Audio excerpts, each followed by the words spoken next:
Hello guys!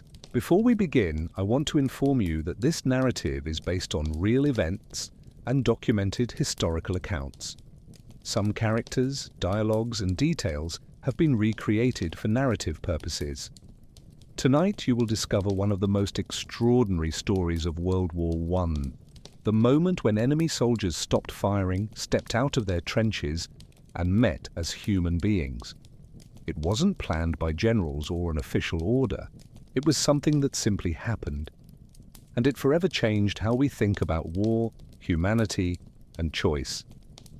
Now settle into a comfortable position, turn off the lights, and let this story take you back to that winter of 1914 when snow covered the trenches and the impossible became real.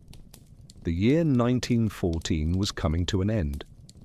December brought something no one in the trenches expected: intense cold, heavy snow, and a strange silence settling over the battlefields of Belgium and northern France.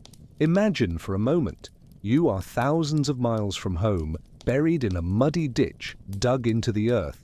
The ground beneath your feet is no longer soil. It is a mixture of frozen clay, dirty water, and debris. The trench walls are reinforced with stacked sandbags, makeshift wood, and sometimes twisted metal. There is no roof. You are exposed to the grey sky, the endless snow, and the biting wind that penetrates to the bone. Your feet are always wet. The leather boots that seemed sturdy months ago are now soaked, heavy, and almost useless. It feels like your feet will never be dry again. Moisture climbs up your legs, seeping into the thick wool trousers that were supposed to protect you from the cold. But they don't. Nothing really protects you here. The uniform you wear, whether British khaki, French blue-grey, or German feldgrau, is dirty, torn in places and patched in others. The seams are giving way. The metal buttons, once polished and bright, are now dull, covered in rust and mud. You carry a heavy coat on your shoulders, yet you still shiver. The cold here is not just a temperature, it is a constant presence, a weight that never leaves you. Around you, other men share this cramped space. Some have young faces, almost boys, while others are older with grown beards and tired eyes. Everyone shares the same expression, exhaustion mixed with vigilance. No one sleeps deeply here. Sleep is light, interrupted by any unusual sound, a distant shot, the crack of artillery, or the cry of someone wounded in the darkness. Food is scarce and monotonous: canned rations, hard bread, and sometimes a thin soup made with whatever they can improvise. The flavor is almost non-existent. You eat because you must, not because you want to. The water you drink tastes like metal, coming from dented canteens you fill whenever possible, always wondering if it is truly clean. And then there is the smell.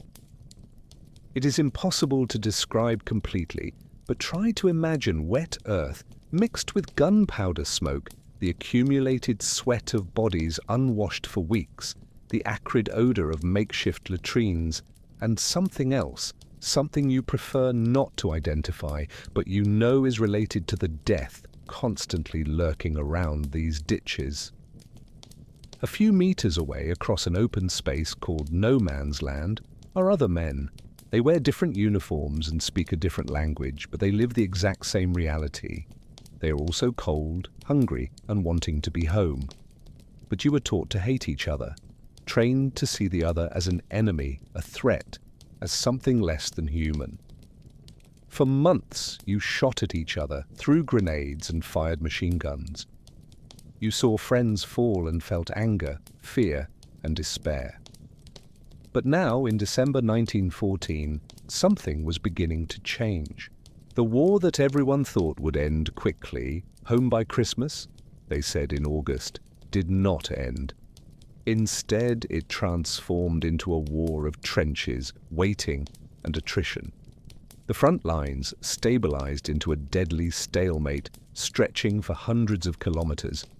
Millions of men were trapped in a system of underground ditches, separated only by a few dozen meters. They were so close they could hear conversations, muffled laughter, and even songs from the other side on quiet nights. Have you ever wondered what it would be like to live like that? Knowing the person you are supposed to kill is so close you could throw a stone and hit them? That they probably have a family waiting at home, just like you? These questions weren't asked out loud, but they whispered in every soldier's mind during long nights of watch. And then came Christmas, not the modern version with electric lights and malls, but something more intimate and personal.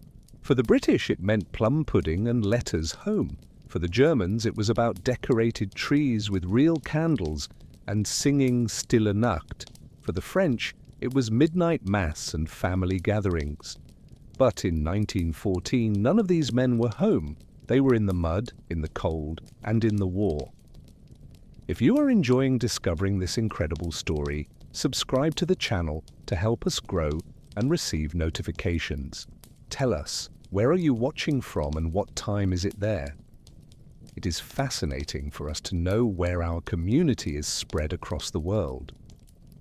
Military commanders knew Christmas would be hard for morale, so they sent special packages, chocolates, tobacco, and letters.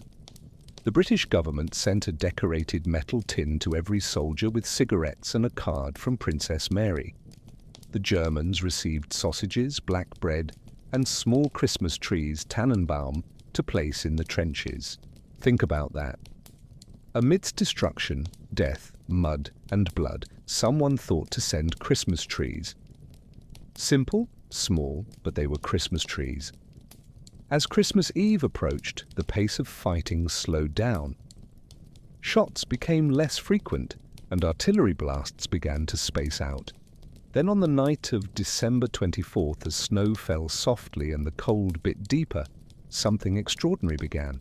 On the German side, a single voice started to sing, weak and hesitant at first, but then joined by hundreds of others. Stille Nacht, Heilige Nacht. The sound drifted across no man's land, reaching the ears of British and French soldiers. They stopped what they were doing and listened because they knew that melody. It was Silent Night. It was a song their mothers and families sang, echoing in churches and homes across Europe. In that moment, something changed that no general or politician could control. But what would happen next? How would men who spent months trying to kill each other react to this moment of shared humanity? And what would the commanders do when they found out? The song continued. German voices filled the cold night, carrying a melody that transcended borders and uniforms. For the British soldiers crouched in their trenches, listening to that sound coming from the other side of no man's land, it was surreal, disconcerting, and, in some strange way, comforting. Imagine being there. You spent months seeing the enemy only as targets, distant silhouettes, moving shadows, threats to be eliminated.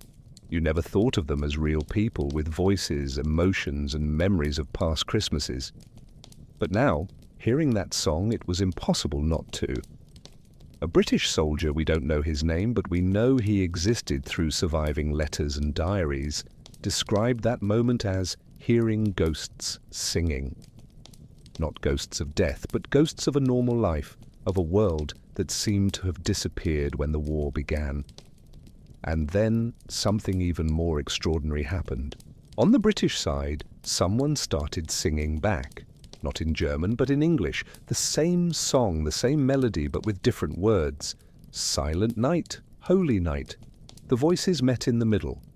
German on one side, English on the other. But the same music, the same message, the same longing for peace and home. It was as if, for a few minutes, the war had paused to take a breath. Can you imagine what the commanders would have thought if they knew about it at that moment? They were far from the front lines, in heated headquarters, planning offensives, studying maps and calculating casualties. To them, the soldiers were numbers, units, pieces on a giant chessboard. But there, in the trenches, the soldiers were remembering that they were human. When the songs ended, there was a silence. Not the tense, threatening silence that usually hung over the battlefield, but a different kind of silence. A silence of waiting, of possibility. And then voices began to shout through the darkness. "Merry Christmas, Tommy," the Germans shouted, using the common nickname for British soldiers. "Merry Christmas to you too," the British replied. It seems simple, doesn't it? Just a few words shouted into the night. But think about what that meant. These men were communicating, not with bullets or grenades, but with words. Words of cordiality, respect, humanity. In some sectors of the front, German soldiers began to place lit candles along the parapet of their trenches, the upper edge, the most dangerous place, where normally keeping your head above meant risking a sniper's shot. But that night, they placed candles there. Small, flickering flames that shone in the darkness like fallen stars on the earth. The British watched, fascinated. Some were suspicious. Was it a trap? Others were curious. Still others were moved in a way they couldn't explain.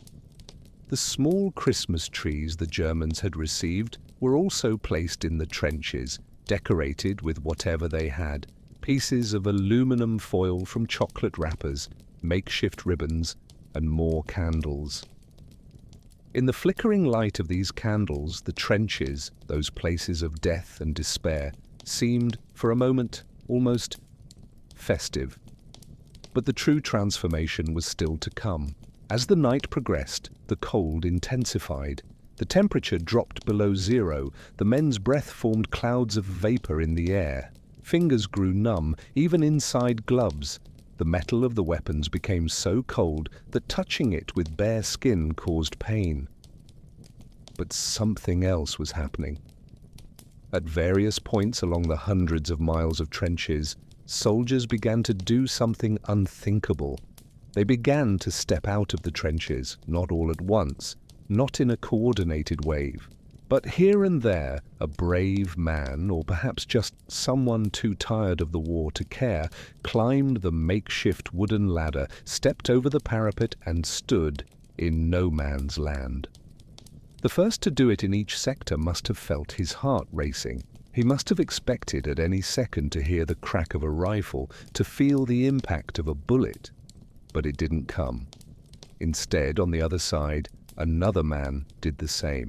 And then they stood there, in the darkness, separated by perhaps 20 or 30 meters. Two men who, hours before, might have tried to kill each other. Now just looking at one another across the devastated land that separated them. Think about what it would be like to take that first step. You are violating every rule, every order, all the training you received. You are risking your life. But something inside you, something stronger than fear, stronger than obedience, pushes you forward. A German soldier, in a letter written days later, described, "I don't know what possessed me, I just felt I had to do it. I had to see the face of the man on the other side. I had to know if he was real." And he was real, they all were. As more men stepped out of the trenches, they began to approach each other. Slowly, cautiously, but approaching. Empty hands raised to show they carried no weapons. Some waved, others just walked in silence. And then the first handshakes. Imagine that. Hands that held rifles hours before, now meeting in greeting. Hands dirty with mud, calloused with broken nails and fingers injured by the cold, but human hands extended in a universal gesture of peace. "Wie heißt du?" a German would ask. "What's your name?" a Brit would reply. Even when they didn't understand the exact words, they understood the intent. Names were exchanged, ages shared. Some tried to communicate with gestures, with drawings in the snow, with the few words of another language they knew. A British soldier named Frank, we know his name because he wrote extensively about that night, described meeting a German named Wilhelm. Wilhelm was 23, the same age as Frank. Wilhelm had a younger sister. So did Frank. Wilhelm worked in a bakery before the war. Frank worked on a farm. They were, in almost every respect, the same. Only the uniforms were different. But not everything was harmonious. There was tension in the air, suspicion. Some soldiers remained in the trenches, refusing to participate, watching with skepticism. Some officers tried to stop their men from leaving, shouting orders that were ignored. There was fear that this was an elaborate trap, that at any moment shots would start and everyone out there would be massacred. And there was something else. No Man's Land was not just an empty space. It was a cemetery. Bodies lay there, some for weeks frozen in the snow, covered by a thin white layer that couldn't completely hide what was underneath. They were the men who had fallen in previous battles and whom neither side had been able to recover. Leaving them there, unburied, without dignity, was one of the harshest cruelties of trench warfare. And now, with soldiers from both sides walking freely through no man's land, something could be done. Mixed groups of British and Germans began to collect the bodies. Working together, they carried their fallen comrades back to their respective trenches. It was heavy, somber, silent work, but it was also an act of respect, of humanity. Some stopped to pray, others just stood in silence, heads bowed. It didn't matter the language or the nationality. Everyone understood the meaning of that moment. Have you ever thought about what it would be like to work side by side with someone you might have to face again as an enemy the next day? What would it be like to look into someone's eyes and see not a monster, not a threat, but just another human being trapped in the same impossible situation as you? These were questions that had no easy answers. And they were the questions that began to haunt every man who participated in that spontaneous truce. As Christmas night moved into the early hours of the morning, more and more soldiers stepped out of the trenches. In some places, hundreds of men gathered in no man's land. They talked, laughed, shared cigarettes and small pieces of food. They showed photos of their families, letters from home, small personal treasures they carried with them. A German soldier had a harmonica. He began to play, and others sang along. Christmas songs, folk songs, songs that everyone knew in some way. Music has that power, doesn't it? To connect people across differences that seem insurmountable, to create a space where, for a few moments, nothing else matters besides the shared melody. But while this was happening in the trenches, what would the generals and commanders think when they found out? And more importantly, what would happen when Christmas ended and the war had to continue? When the sun began to rise on the morning of December 25, 1914, it revealed a scene that defied all logic of war. The pale winter light spread across the snow-covered fields, illuminating something that no general, military historian, or strategist could have ever imagined. Hundreds, and in some places thousands, of enemy soldiers were together in no man's land. They weren't fighting or shooting, they were simply being, talking, laughing, and sharing the most unlikely moment of peace in the midst of the bloodiest conflict the world had ever seen. Daylight brought a clarity that the darkness of night had hidden. Now the men could truly see one another, their faces, their expressions, and the details that the night had obscured. The uniforms, which had seemed like mere patches of color from a distance, now revealed their complexity. The British wore their characteristic khaki uniforms, a yellowish-brown designed for camouflage in South Africa, but quickly turned dark and filthy in the European mud and snow. Their wool tunics were fastened with brass buttons, though many were already lost or replaced by bits of wire. They wore wool caps or cloth helmets, as steel helmets wouldn't be introduced until 1916, after thousands had already died from head wounds. The Germans wore Feldgrau, field grey, a uniform that varied from greenish grey to bluish grey depending on the manufacturing batch and how long it had been worn. Their tunics were more fitted than the British ones, with high, stiff collars that marked the neck. Many still wore the Pickelhaube, the characteristic spiked leather helmet, though some had already swapped it for more practical wool caps for trench life. Beyond the uniforms, however, what truly stood out were the faces. Most were young, 18, 19 or 20 years old. Some had grown beards, not by choice but for lack of a chance to shave, while others had smooth, almost childlike faces marked by fatigue and the constant tension of living under the threat of death at every moment. And now those faces were smiling. These were not wide, carefree smiles, but genuine ones. Smiles of relief, surprise, and something approaching joy. With the daylight, activities in no man's land intensified as more soldiers stepped out of the trenches, encouraged by reports that it was safe. The news spread quickly. They aren't shooting, it's safe, come and see. And they came, low-ranking officers, sergeants, and privates alike. The exchange of gifts grew more frequent. The Germans, who generally had better supplies at that stage of the war, offered sausages, dense black bread, and beer that had somehow reached the front lines. The British offered tea, tobacco, canned meat, which they called bully beef, and those decorative Christmas tins from Princess Mary containing cigarettes and chocolate.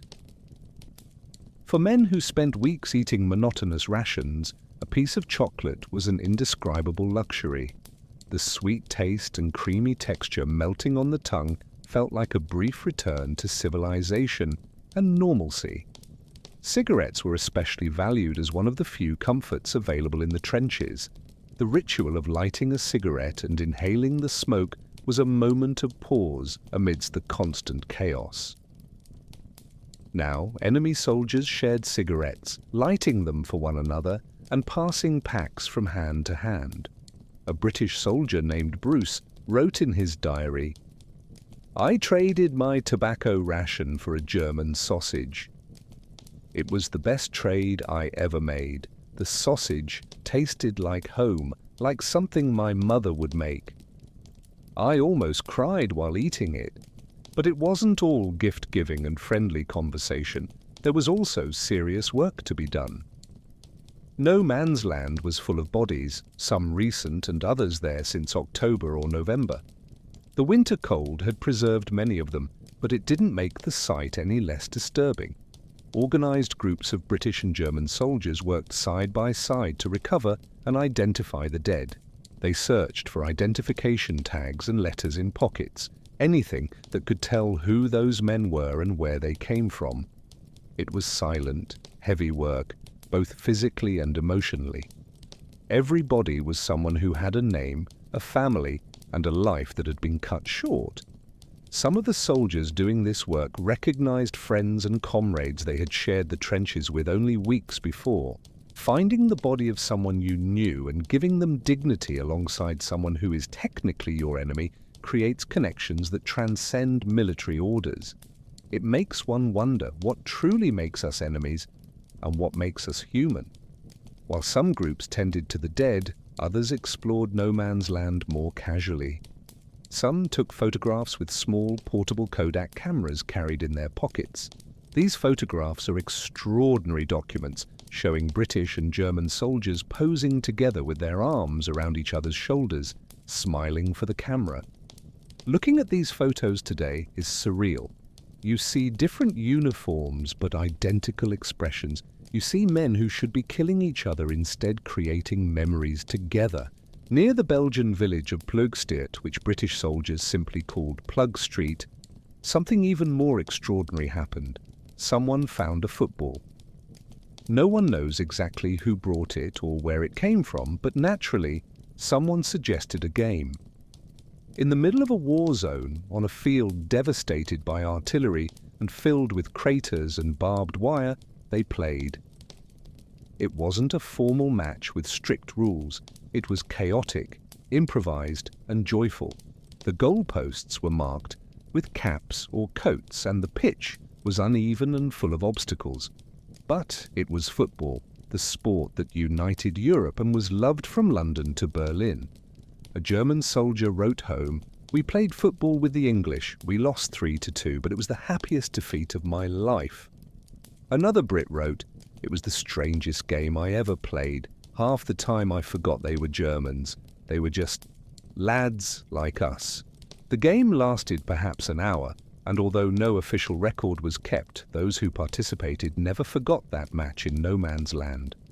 However, the situation was different in other sectors along the front where the war continued. Some soldiers were consumed by anger and the loss of friends, unable to see the enemy as anything but a target. Others were simply skeptical, fearing a trap. And then there were the high-ranking officers who were horrified by the fraternization, sending urgent orders to cease immediately and resume hostilities. Many of these orders were ignored or arrived too late. Some low-ranking officers chose to turn a blind eye. A British captain wrote in his report, "My men disobeyed direct orders and went out to meet the enemy. I should recommend disciplinary action, but I cannot. Not after what I saw. Not after witnessing that humanity in the midst of insanity." While he wasn't punished, others were later disciplined or even faced court-martials. As the day progressed, the pale sun slightly warmed the air, and the snow began to melt, creating small streams of water. Some men took the opportunity to wash their faces and hands in clean water, a simple but significant luxury. Others just sat in the snow, smoking and talking about their homes, families, and jobs before the war. They spoke of returning to farms, getting married, or traveling the world without a weapon in their hands. These were simple dreams of a normal life, dreams that for many there would never come true. The war hadn't ended, it was only paused. Everyone knew that soon they would have to return to the trenches, the mud, and the killing. But for that one day, there was that impossible truce. As the sun began to set, casting long shadows over no man's land, the men knew something had changed. They had seen the human face of the enemy, and it made them wonder how the war could possibly continue after humanity had proven stronger than hate, even if only for a day. While soldiers shared cigarettes and played football in no man's land, hundreds of kilometers away, in comfortable and heated headquarters, high military commands began receiving disturbing reports. Messages arrived by telegraph, by messengers on horseback, by field telephone lines that connected the trenches to command centers, and the content of these messages left the generals stunned, incredulous, and in many cases absolutely furious. Troops fraternizing with the enemy, unauthorized cessation of hostilities, soldiers out of the trenches unarmed in neutral territory. To military commanders, men who had spent decades studying strategy, tactics, the art of war, that was unthinkable. It was a violation of everything military discipline represented. It was, in their view, dangerous, potentially catastrophic. General Sir Horace Smith-Dorrien, commander of the British Corps, was one of the first to react. When the reports reached his desk on the morning of December 25th, he immediately sent strict orders. This fraternization with the enemy must cease immediately. Unit commanders must take all necessary measures to ensure that hostilities are resumed without delay. But his orders arrived late. The truce was already in full swing, and more importantly, many of the officers who received these orders simply did not follow them, or pretended not to have received them, or interpreted them conveniently. Why? Because these officers were there. They saw what was happening.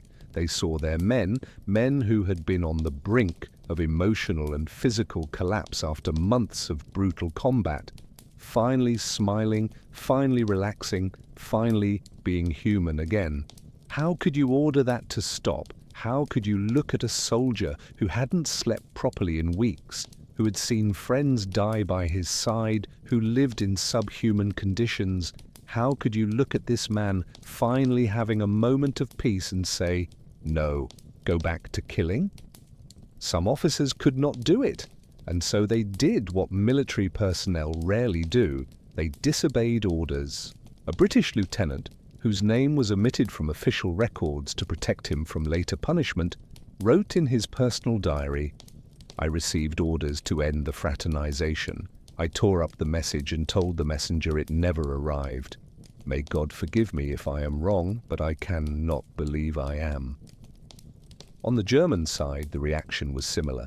The German High Command, the Oberste Heeresleitung, was equally alarmed.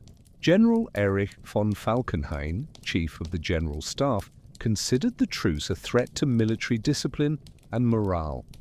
He issued an order that would be read to all troops. Any kind of communication or interaction with enemy forces is strictly prohibited. Soldiers who violate this order will face court-martial. The war continues. The enemy remains the enemy. But just as on the British side, these orders were often ignored or arrived too late. The truce had already spread across large stretches of the front. It was not something that could simply be turned off like a switch. And there was another complication: the press. Soldiers wrote letters home. And in those letters, they told about the truce, about singing with the enemy, about playing football, about shaking hands with men they were supposed to be killing. These letters reached London, Berlin, Paris. Families read them with astonishment, and some of these letters reached the newspapers. The first reports appeared in British newspapers on December 31st, 1914. The Times published a letter from an anonymous soldier describing the truce. Other newspapers followed: Daily Mirror, Daily Sketch, Manchester Guardian. All published stories about that extraordinary Christmas in the trenches. Public reaction was mixed. Many were moved, seeing the truce as proof that humanity still existed, even in the midst of war. Others were disturbed, thinking it was inappropriate to fraternize with the enemy. And some, especially those in positions of power, were worried about what it meant for the war effort. Because here is the uncomfortable truth that military and political leaders understood: wars depend on dehumanizing the enemy. You cannot easily kill someone you see as human, as an equal, as someone with a family and dreams and fears just like you. War propaganda works by creating an image of the enemy as a monster, as an existential threat, as something less than human. The Germans were portrayed in British propaganda as barbaric Huns, savages who committed atrocities. The British were portrayed in German propaganda as cruel imperialists, oppressors who wanted to destroy Germany. But when soldiers met face to face, when they talked and laughed and played football together, all that propaganda fell apart. They saw that the enemy was just another man, young, scared, homesick, exactly like them. And that was dangerous for the continuation of the war. Have you ever thought about that? How it is easier to fight against an abstract idea of an enemy than against a real person with a name and a face? How governments and militaries need to maintain this abstraction so that soldiers continue fighting. The Christmas Truce of 1914 threatened that abstraction, and that is why commanders reacted so strongly against it. In the days following Christmas, the orders became stricter and more specific. Commanders were instructed to ensure that no similar truce ever happened again. Some of the measures taken included troop rotation. Units that had participated in the truce were moved to other sectors of the front, separated from the enemy soldiers they had fraternized with. Increase in aggressive patrols. Officers were ordered to organize night raids and surprise attacks to re-established the combat mentality among the troops. Scheduled bombardments. Artillery was instructed to shell enemy positions at specific times, making any kind of informal truce impossible. Mail surveillance. Soldiers' letters began to be more rigorously censored. References to the truce were often removed, or the entire letter was confiscated. Disciplinary threats. Soldiers were explicitly warned that any attempt to repeat the fraternization would result in severe punishment, including possible execution for treason. These measures were harsh, but they reflected the real panic that the truce had caused in the high military echelons. They understood something fundamental. If soldiers began to see the enemy as human, the war would become impossible to continue. And they were right to worry. Because in the days and weeks after Christmas, something had changed in the trenches. Soldiers who had participated in the truce found themselves in an impossible position. They had shaken hands with German men. They had shared food and stories. They had laughed together, and now they were ordered to shoot them. Some managed to make that mental transition. They compartmentalized the experience, put it in a separate box in their minds. It was just one day, they told themselves. Now we go back to reality. Others could not. There are reports of soldiers who deliberately shot to miss, who refused to shoot in certain directions, who found excuses not to participate in attacks. It wasn't desertion. They remained in their positions, fulfilled their other obligations. But killing? That had become harder. A British soldier wrote in his diary, "How can I shoot Wilhelm? I know Wilhelm. He showed me photos of his sister. He is 23 years old. He wants to be a teacher when the war is over. How do I shoot him?" That was the question that haunted many, and it was the question that military commanders feared. But the war did not stop. It could not stop. There was too much invested politically, economically, emotionally. Entire nations were mobilized. Millions of men were on the battlefields. The war machine had its own momentum, its own implacable logic. And so gradually, painfully, hostilities were resumed. The first shots after the truce were the hardest. There are reports of soldiers who cried as they pulled the trigger, of officers who had to threaten their own men to make them shoot, of snipers who deliberately missed their targets. But over time, the routine of war reasserted its control. New bombardments, new attacks, new casualties. Anger and fear returned. The dehumanization of the enemy was gradually rebuilt. In some sectors, small, informal truces continued for weeks. Not open truces like at Christmas, but tacit agreements. We don't shoot during breakfast, you don't shoot during dinner. We don't use snipers in this area, you don't either. Small pockets of humanity in the midst of insanity. But these too were gradually eliminated. Commanders rotated troops specifically to break these agreements. More aggressive units, which had not participated in the truce, were brought in to restore discipline. And it worked. By the end of January 1915, the war was back to its normal, brutal rhythm. The Christmas Truce became a memory. For some, a precious memory. For others, something they preferred to forget, but it had happened. And that could not be erased. The generals tried to minimize it in official records. Reports were edited, details were omitted. The official history of the war, written later, barely mentioned the truce.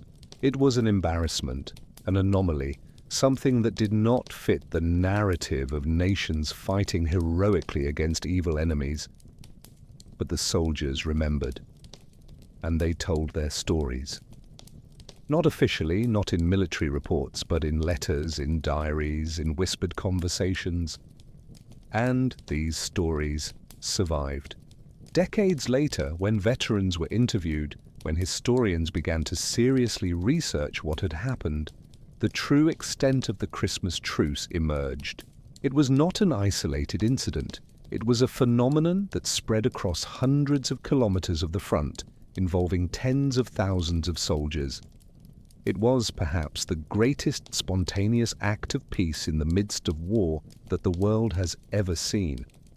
And the generals who tried to suppress it understood why it was so dangerous, because it proved that war was not inevitable, that soldiers could choose not to fight, that humanity could prevail over orders and propaganda and nationalism.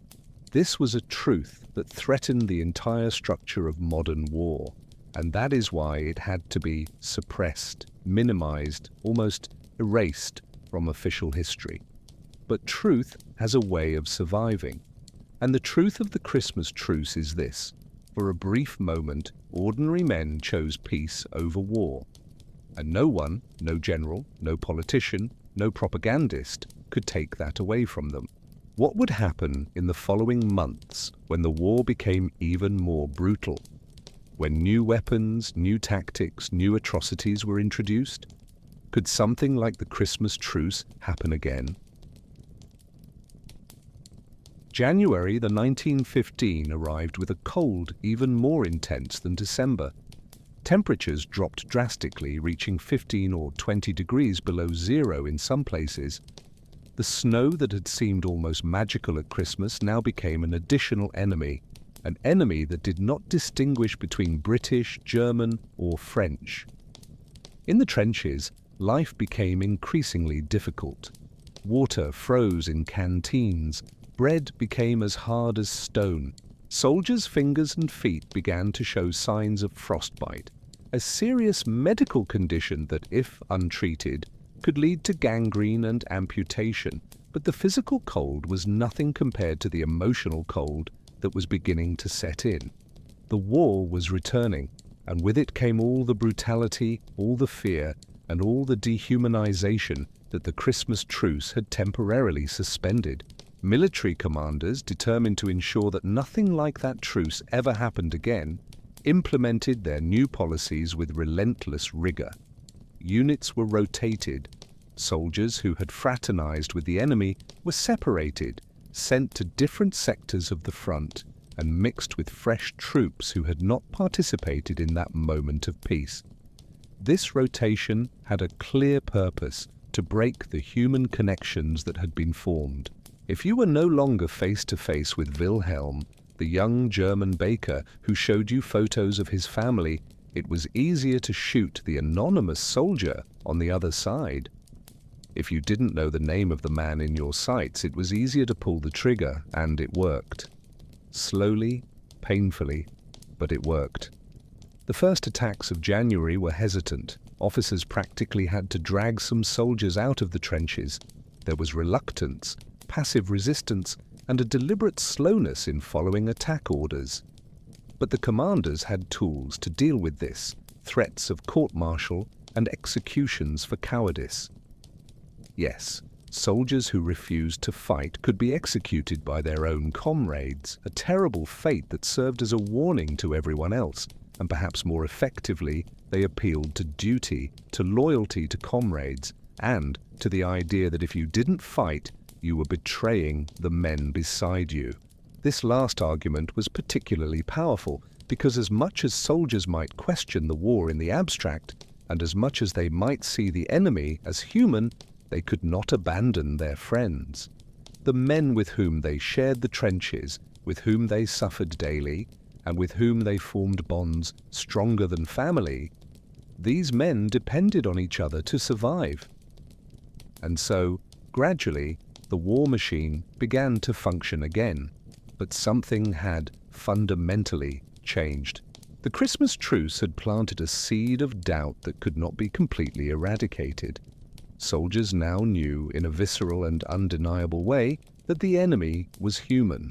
They had seen, touched, and spoken with this humanity, and that changed everything, even if subtly. In the following weeks and months, the war on the Western Front took on an even more brutal character.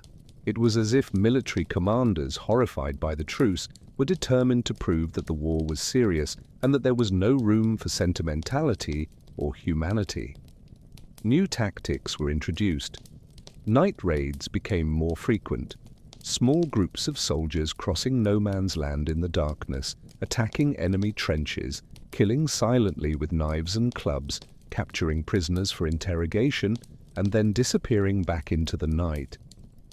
These raids were terrifying.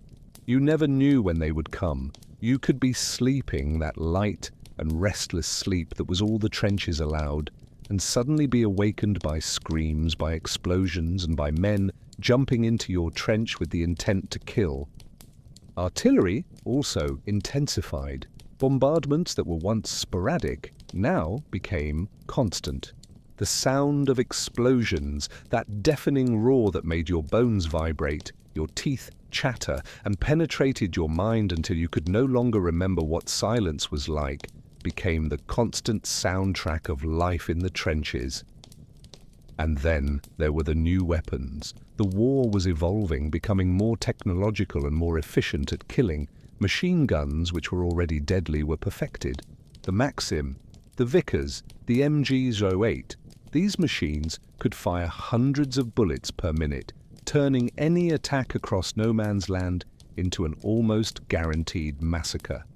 The sound of a machine gun, that rapid and relentless rat-tat-tat-tat, became the most feared sound at the front.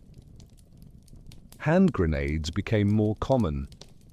Small explosives could be thrown into enemy trenches, exploding in a shower of metal shrapnel that tore through flesh and bone.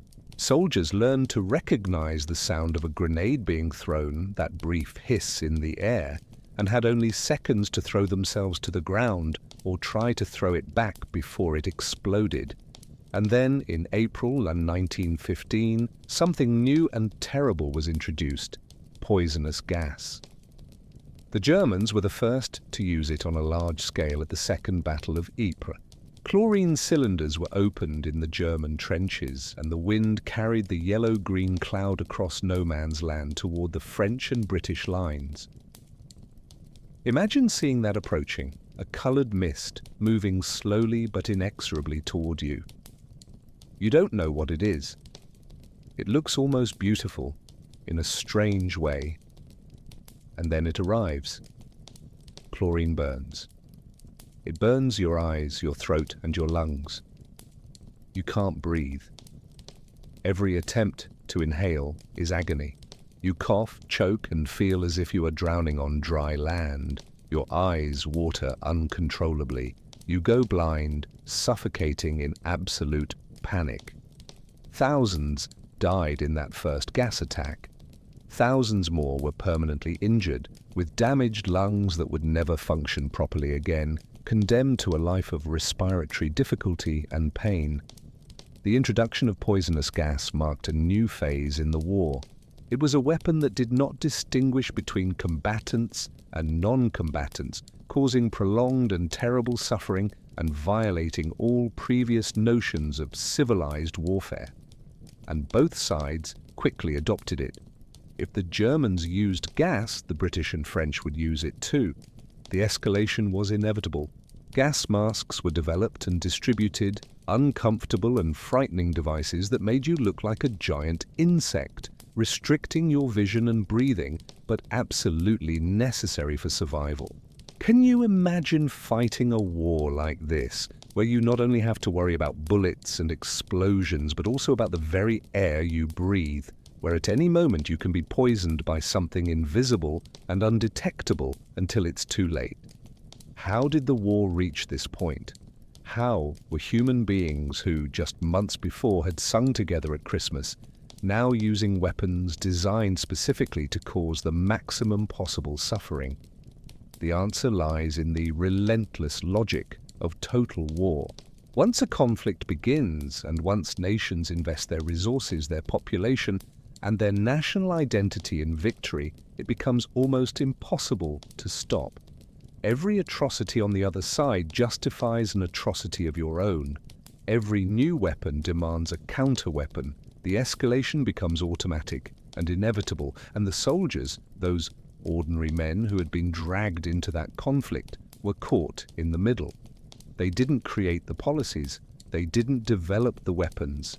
They didn't make the strategic decisions, but it was they who suffered the consequences.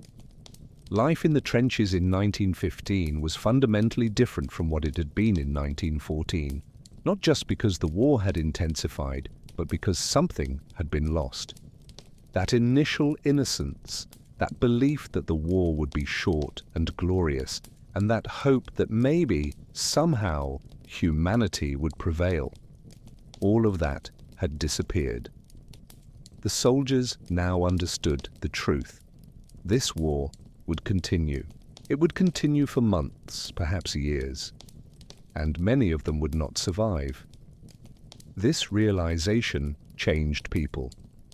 Some became hardened and brutal, capable of atrocities they would never have imagined before the war. Others withdrew into themselves, becoming silent, distant, and emotionally dead even while their bodies still functioned, and some simply broke. What would later be called shell shock, what we now recognize as post-traumatic stress disorder, began to appear in increasing numbers. Soldiers who trembled uncontrollably, who couldn't stop crying, who were paralyzed with fear, and who lost the ability to speak or process what was happening around them. Initially, these men were often accused of cowardice. Some were executed, others were forced back to the front line. It would take years for the medical community to recognize that these were real psychological wounds, as debilitating as physical ones. But in 1915 there was little understanding or compassion. The war demanded that men keep fighting no matter the personal cost. And then, in the midst of all this growing brutality, there were moments, rare, brief, but real, where humanity still appeared. A British soldier, in a letter home in March 1915, described an incident. "We were in our trenches when we saw a dog, a small terrier, wandering in no man's land. He was clearly lost, probably having run away from some nearby farm. He was crying, looking for his owner. We called him, but he was afraid to approach. Then, to our surprise, we saw a German soldier step out of his trench, walk slowly to the dog, pick him up, and return to his trench. No one shot, not us, not them. For those few minutes, the war stopped again. Because of a dog." Small moments like this, and there were many, recorded in letters and diaries, showed that the Christmas Truce had not been completely forgotten. Even in the midst of growing brutality, there was still room for compassion and for recognizing shared humanity. But these moments became increasingly rare. The war had its own gravity, pulling everything and everyone into its orbit of violence and death. In May 1915, Italy entered the war on the side of the Allies, opening a new front. In September, Bulgaria entered on the side of the Central Powers. The conflict was expanding, engulfing more and more nations and more people. And on the Western Front, the trenches continued, miles and miles of muddy ditches stretching from the Belgian coast to Switzerland. Millions of men living like subterranean rats, killing and dying for gains measured in meters, not kilometers. The great offensives of 1915, the Battle of Neuve-Chapelle, the Second Battle of Ypres, and the Battle of Loos, resulted in hundreds of thousands of casualties, but little territorial progress. The lines barely moved. Trench warfare had become a bloody stalemate that seemed to have no solution. And through all this, the men who had participated in the Christmas Truce carried that memory. For some, it was a source of hope, proof that peace was possible and that humanity could prevail. For others, it was a source of sadness, a reminder of what had been lost and of how things could have been different. Many of the men who had sung together, played football together, and shared chocolate and cigarettes in that Christmas of 1914 would not survive the war.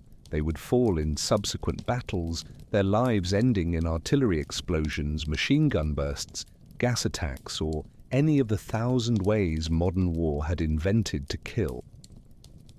But before they died, many wrote about that day. In letters home, in personal diaries, and in conversations with comrades. They wanted someone to know. They wanted that moment to be remembered. A German soldier killed in June 1915 at the Battle of Festubert had written in his final diary, "If I die here, I want my family to know about Christmas. I want them to know that for one day we were not enemies. We were just men." And that meant everything. These words and thousands like them survived, preserved in archives, in museums and in family collections. They are testimonies of an extraordinary moment in the midst of horror. But as 1915 moved into 1916, and as the war became even more brutal and mechanized, a question remained. Could something like the Christmas Truce happen again? Or had that moment been unique and impossible to repeat? The year 1916 brought with it a fundamental transformation in the nature of World War I. If 1914 had been the year of lost innocence, and 1915 the year of the brutal realization that the war would not end quickly, then 1916 would be the year in which the war became something completely different, an industrial death machine operating on a scale that humanity had never witnessed. Two battles defined this year: Verdun and the Somme. Together they would result in more than 2 million casualties, dead, wounded, missing. 2 million lives destroyed in just a few months of combat. Verdun began on February 21, 1916. The Germans launched a massive offensive against the French fortifications around the city of Verdun in northeastern France. The German strategy, conceived by General Erich von Falkenhayn, was simple and brutal. Not necessarily to capture Verdun, but to bleed France white, to force the French to defend the city at any cost, and then massacre them with superior artillery. And it worked terribly well. The initial bombardment lasted 9 hours. More than 1 million artillery shells were fired in those 9 hours. Think about that. 1 million explosions. The sound was so intense that it could be heard more than 160 kilometers away. The ground literally shook like an earthquake. Entire trees were uprooted and tossed into the air. Concrete fortifications were pulverized, and men, hundreds, thousands of men, simply disappeared, vaporized by the explosions. A French soldier, in a letter written days later, he would die weeks later, described it. "It is not war, it is the end of the world. The sky is on fire. The earth explodes under our feet. There is no place to hide. There is no safety. We just wait for our turn to die." The Battle of Verdun would continue for 10 months. 10 months of continuous combat, constant bombardment, and attacks and counterattacks that gained and lost the same pieces of land repeatedly. In the end, the lines had barely moved, but 700,000 men, French and German, were dead or wounded. While Verdun bled France, the British were planning their own offensive. The Battle of the Somme. On July 1, 1916, after a week of artillery bombardment that was supposed to have destroyed the German defences but did not, British soldiers stepped out of their trenches and advanced through no man's land. They were massacred. The German machine guns, which should have been destroyed by the bombardment, were intact. Protected in deep concrete bunkers, they had survived. And now, as waves of British soldiers advanced, walking, not running, carrying heavy equipment, in orderly formations, the machine guns opened fire. On the first day of the Battle of the Somme, the British Army suffered 57,000 casualties, 20,000 dead in a single day. It was the bloodiest day in British military history, and the battle would continue for another 4.5 months. Can you comprehend numbers like that? 57,000 casualties in one day. Each number was a person, someone with a name, a family, with dreams. Someone who woke up that morning, perhaps wrote a last letter home, checked their equipment, and then left the trench, never to return. How did the war reach this point? How did the same conflict that had produced the Christmas Truce only 18 months earlier now produce massacres on an industrial scale? The answer lies in multiple factors that combine to transform the war into something monstrous. First, there was technology. World War I was the first truly industrial war. Factories worked 24 hours a day producing weapons, ammunition, equipment. The capacity to kill had been industrialized, made efficient, and scalable. Machine guns could fire 600 bullets per minute. Artillery could launch shells kilometers away with increasing precision. Airplanes, a recent invention, were now used for reconnaissance and, increasingly, for bombing.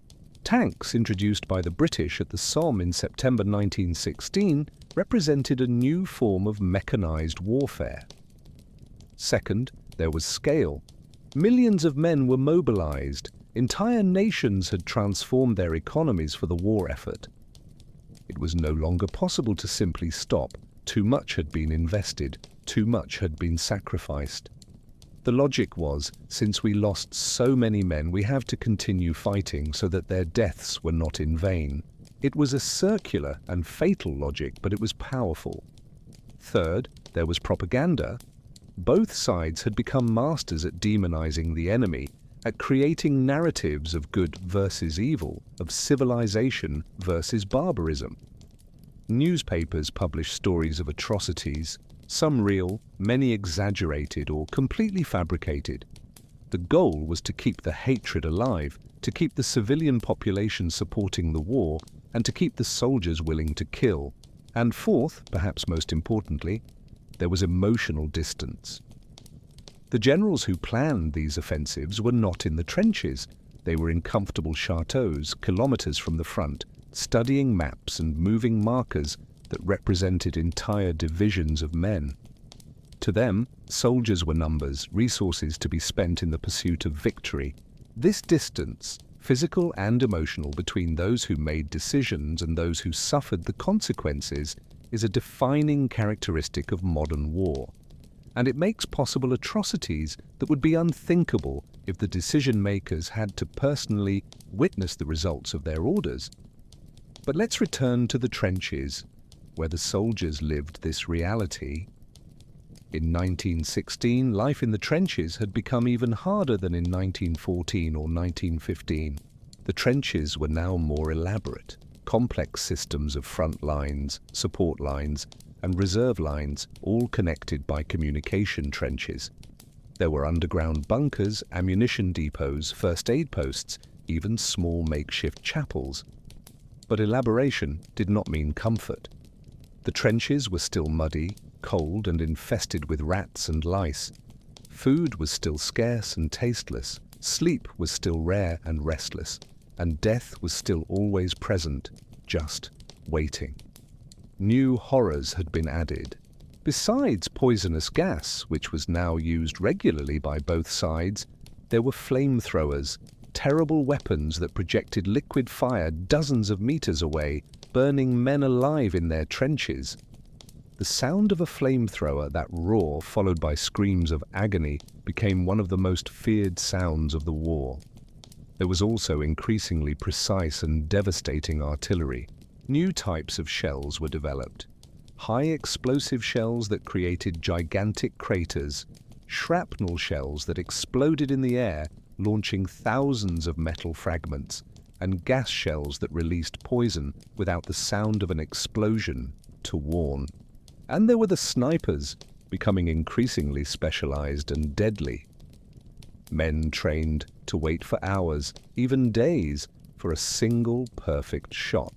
They targeted officers, signalers, and anyone who showed their head above the parapet for more than a few seconds. The constant threat of snipers meant that you had to move hunched over, always aware, always afraid. Think about living like that. Not for days or weeks, but for months, even years, never safe, never comfortable, never able to relax completely. How does that change a person? How do you maintain your humanity in conditions like that? Many could not. The rates of shell shock nervous breakdown, increased constantly. But there was also a remarkable resilience. Soldiers developed coping mechanisms, ways to maintain sanity in the midst of insanity. Humor was a crucial tool. Soldiers made jokes about everything, about the horrible food, about the incompetent officers, about death itself. There were trench newspapers, makeshift publications full of satire and parody. There were songs, many of them obscene or irreverent, that were sung to keep up morale. Comradeship was another. The bonds formed in the trenches were incredibly strong. Men who shared that suffering became closer than brothers. They cared for each other, shared what they had, and risked their lives to save wounded comrades. And there were small rituals and superstitions. Lucky charms, a photo, a letter, an object from home that were carried always. Specific routines that had to be followed exactly the same way every day. Beliefs that certain actions would bring good or bad luck. These things seemed trivial, but they were vital. They were ways to maintain some sense of control in a situation where you had no control over anything, neither over when you would eat, nor over when you would sleep, nor over whether you would live or die. But through all this, the memory of the Christmas truce persisted. It was not spoken of openly. The commanders had made it clear that such talk was unacceptable. But in private moments, in whispered conversations, veterans who had been there in 1914 told newer recruits about that extraordinary day. Was it real? Asked the new soldiers, barely able to believe it. It was real, the veterans replied.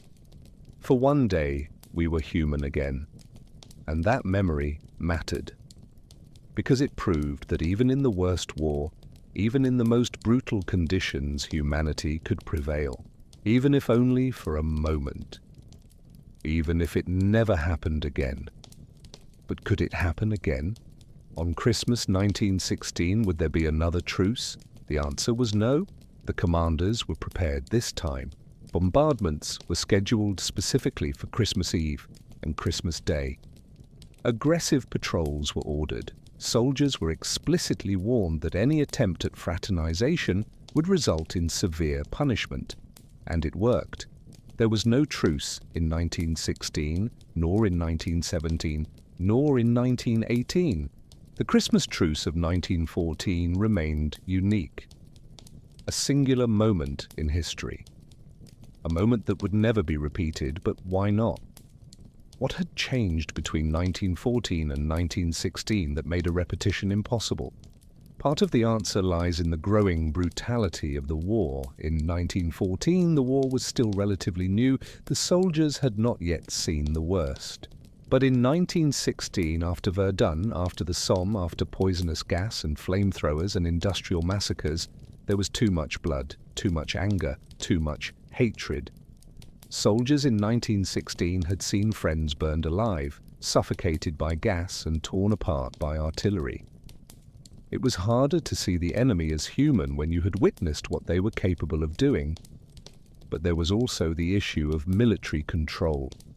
The commanders had learned from 1914. They now understood that they had to actively prevent any fraternization. And they had the means to do this: troop rotation, scheduled bombardments, and disciplinary threats. The war had become more controlled, more managed, and more industrial. There was no more room for spontaneity, for humanity, or for unauthorized moments of peace. And perhaps, most sadly, the soldiers themselves had changed. The war had hardened them, brutalized them, and transformed them. The young idealists of 1914 were dead or unrecognizable. Those who remained were survivors, men who had learned to turn off their emotions, to do what was necessary to stay alive one more day. The Christmas truce had been possible because the soldiers of 1914 still believed that the war had limits, that there were certain lines that would not be crossed, and that humanity would prevail. But in 1916, all those illusions had been destroyed. The war had no limits. All lines had been crossed. And humanity, although it still existed in private moments and small gestures, was no longer stronger than the war machine. As 1916 ended and 1917 began, the war continued, and it would continue for 2 more bloody years. But what would those years bring? And how would the world be transformed when it finally ended? As 1917 progressed, World War I had expanded far beyond the trenches of Western Europe. The conflict that had begun as a regional dispute in the Balkans now engulfed entire continents. It was truly a world war, the first in human history on such a scale. In the Middle East, British and Arab forces fought the Ottoman Empire across the deserts of Arabia and Palestine. T.E. Lawrence, who would become known as Lawrence of Arabia, led Arab guerrillas in attacks against Turkish railways and garrisons. The ancient cities of Jerusalem, Damascus, and Baghdad became battlefields. In Africa, campaigns were fought in German colonies, Tanzania, Namibia, and Cameroon. African soldiers recruited or forced to serve by European colonial powers fought and died in a war that was not theirs for causes they did not fully understand. On the seas, naval warfare had become a battle of attrition. German submarines, U-boats, hunted Allied merchant ships, attempting to strangle Great Britain through a blockade. Hundreds of ships were sunk, and thousands of sailors and civilian passengers drowned in the icy waters of the Atlantic. And then, in April 1917, something that would fundamentally change the course of the war. The United States entered the conflict. America had remained neutral for nearly 3 years, watching the European carnage from a distance. But a series of events, the sinking of American ships by German submarines, the interception of the Zimmermann telegram, where Germany tried to recruit Mexico to attack the US, and economic and political pressures finally pushed the United States into the war. On April 6, 1917, the United States Congress declared war on Germany, and with that, America's immense resources, its industry, its population, its economic capacity, were mobilized for the Allied war effort. But it would take time for American troops to arrive in Europe in significant numbers. Meanwhile, the war continued its relentless grinding of lives. On the Western Front, 1917 saw some of the bloodiest and most futile battles of the war. The Nivelle Offensive, launched by the French in April, promised a decisive victory in 48 hours. Instead, it resulted in 187,000 French casualties in just 10 days, with minimal territorial gains.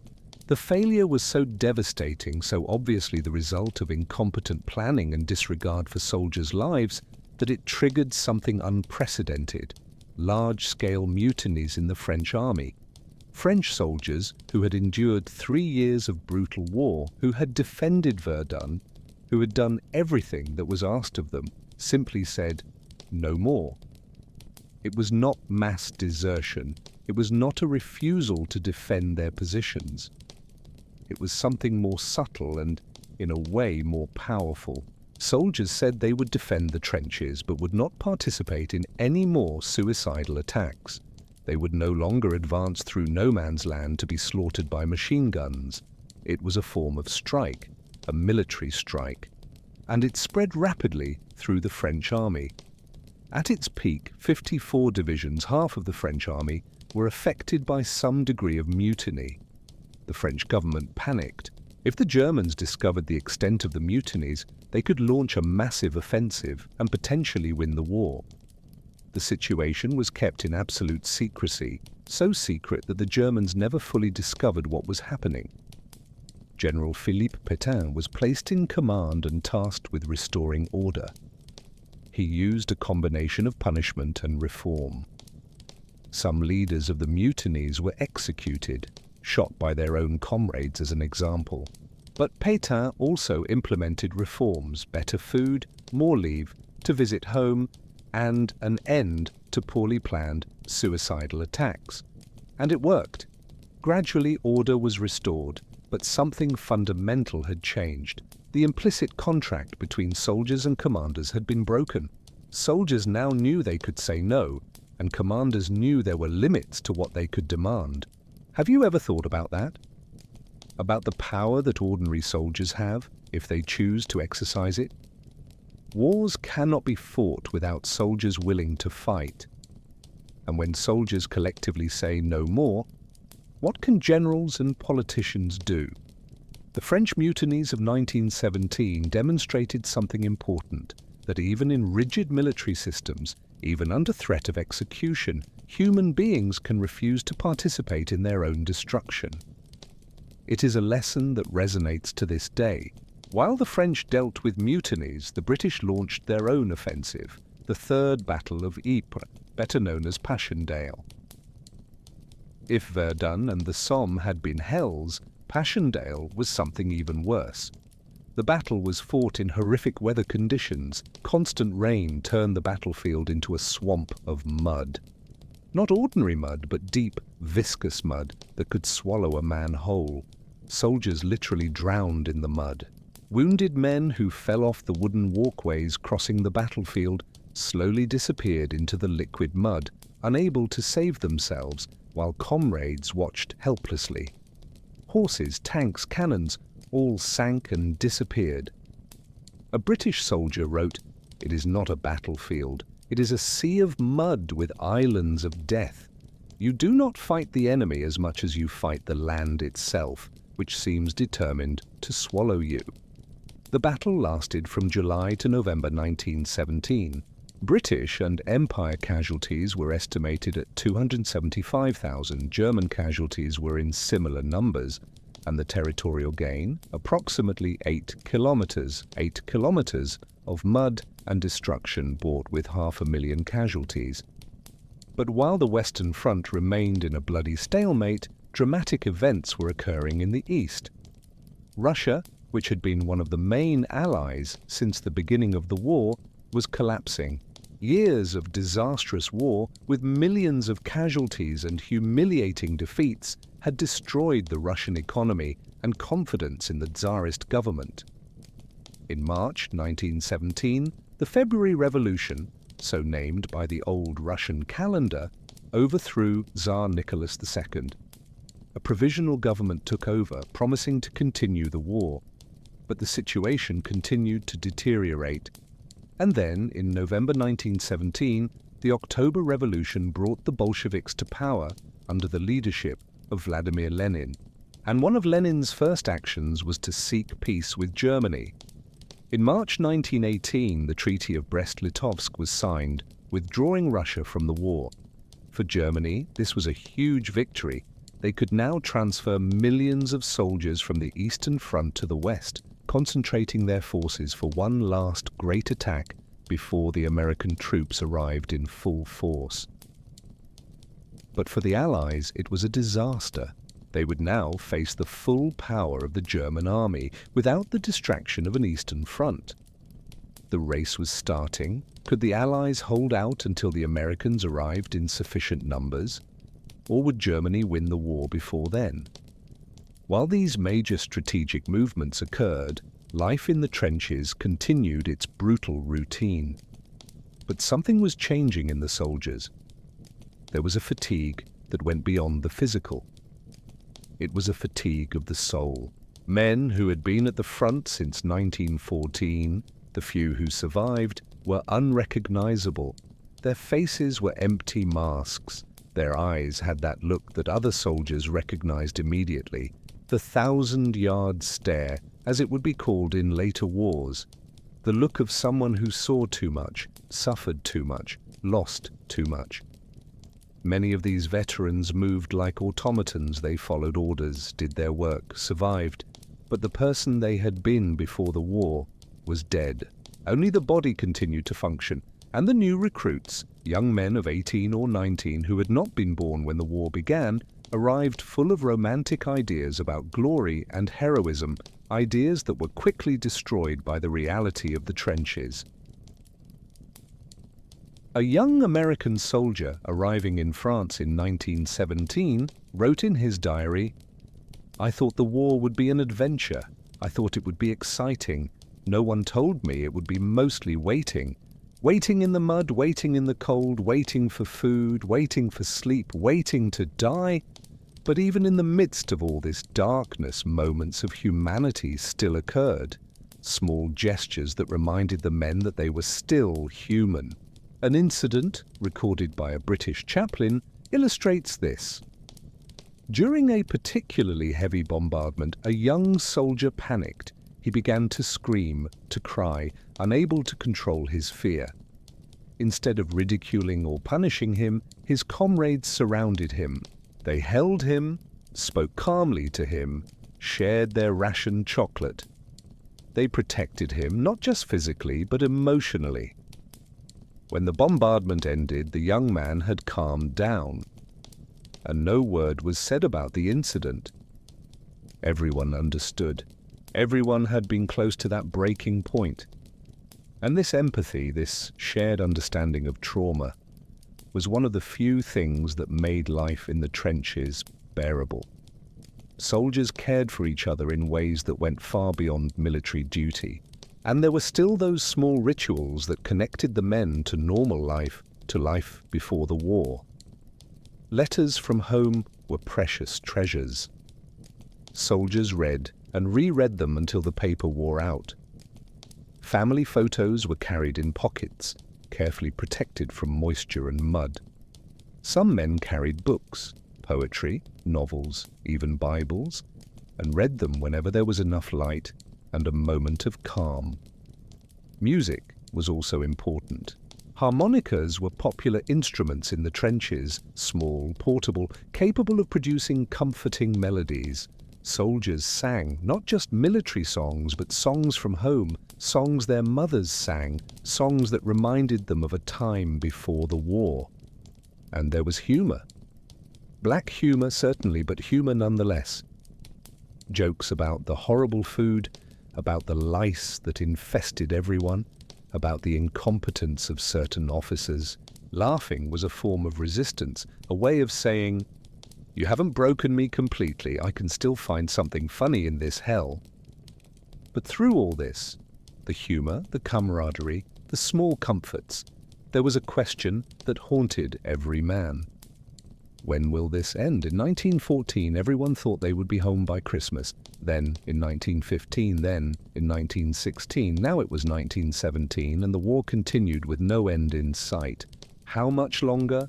How much more suffering? How many more would have to die before the leaders finally admitted that no one could win this war?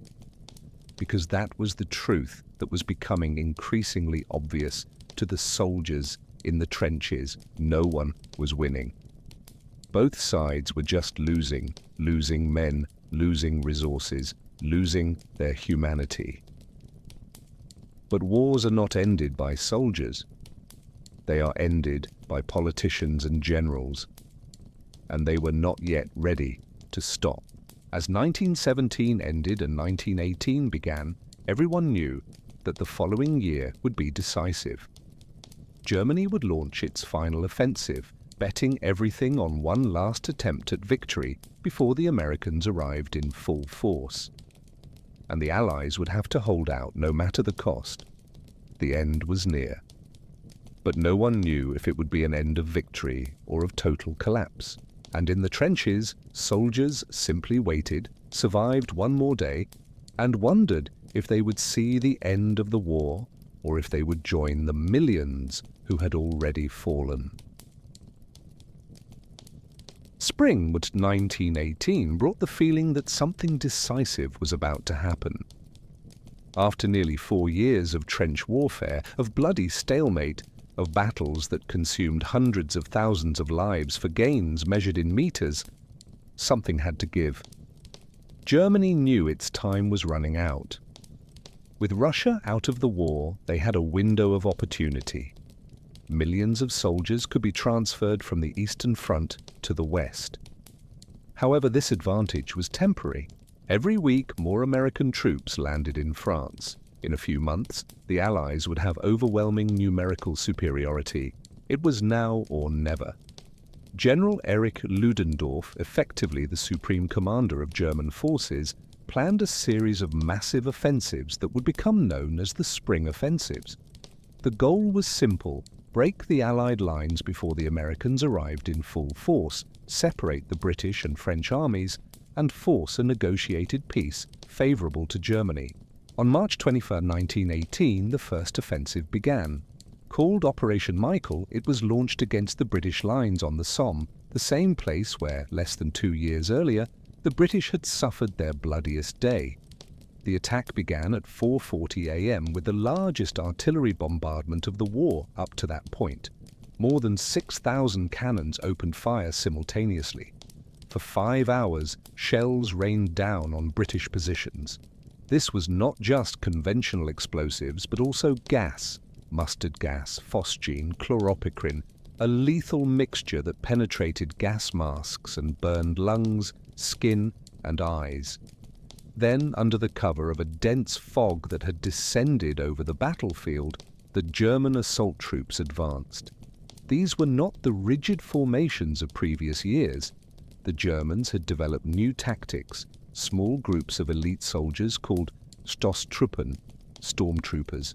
Armed with grenades, flamethrowers, and light machine guns, they infiltrated through enemy lines, bypassing strong points, attacking command and communication positions, and creating chaos. It worked spectacularly.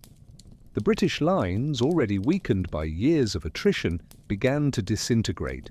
Entire units were surrounded and captured, others retreated in disorder. In some places, panic set in, something rare among veteran troops, but understandable after years of brutal war. In the first days of the offensive, the Germans advanced more than 60 kilometers, more than any offensive had achieved in years. Towns and villages that had been under Allied control since 1914 were recaptured. Thousands of prisoners were taken, and mountains of equipment and supplies were captured. For a brief moment, it seemed that Germany might actually win the war. But there were problems.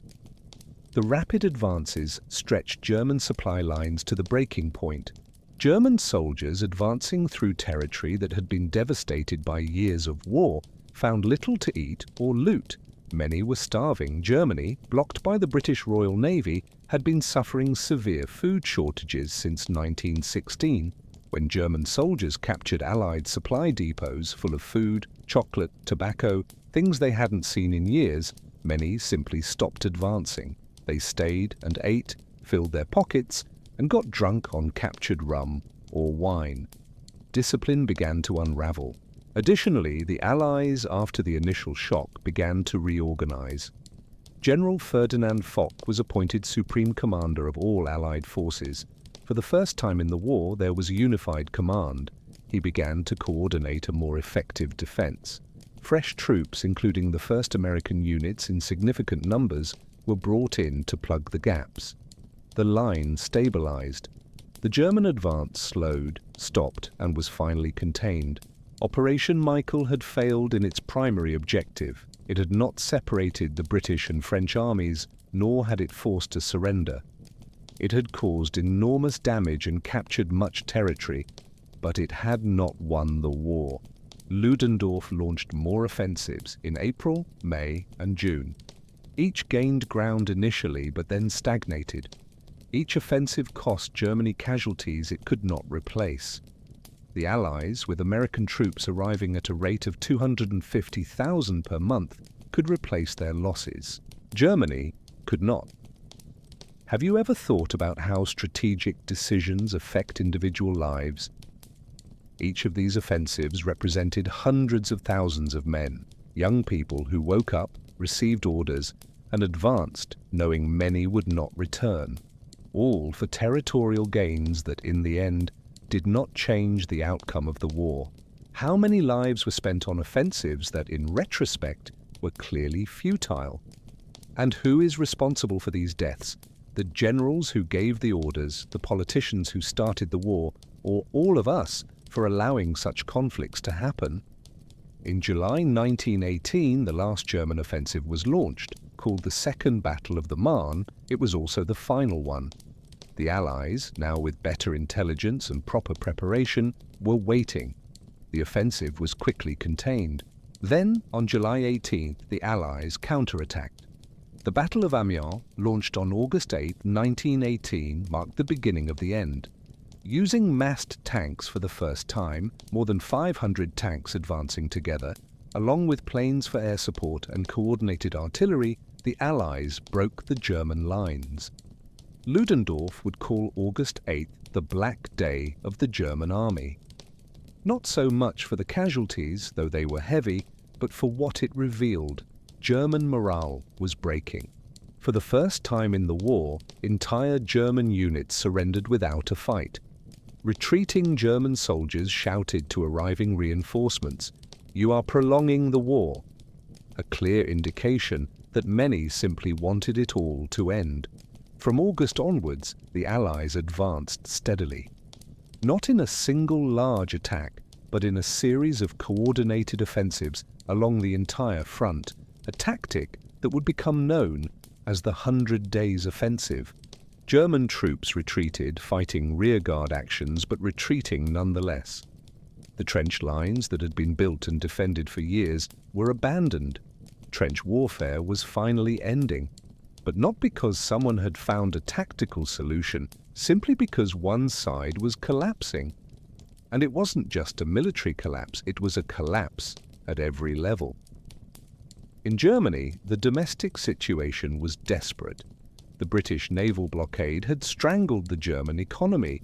Food was scarce. People ate bread made with sawdust mixed with flour, soup made with turnips, usually fed to animals, and coffee substitutes made from roasted grains. Starvation was widespread. It is estimated that 750,000 German civilians died from malnutrition and related diseases during the war. And then there was the flu. The 1918 flu pandemic, mistakenly called the Spanish flu, was sweeping the world. It would eventually kill more people than the war itself. Estimates range from 50 to 100 million deaths globally.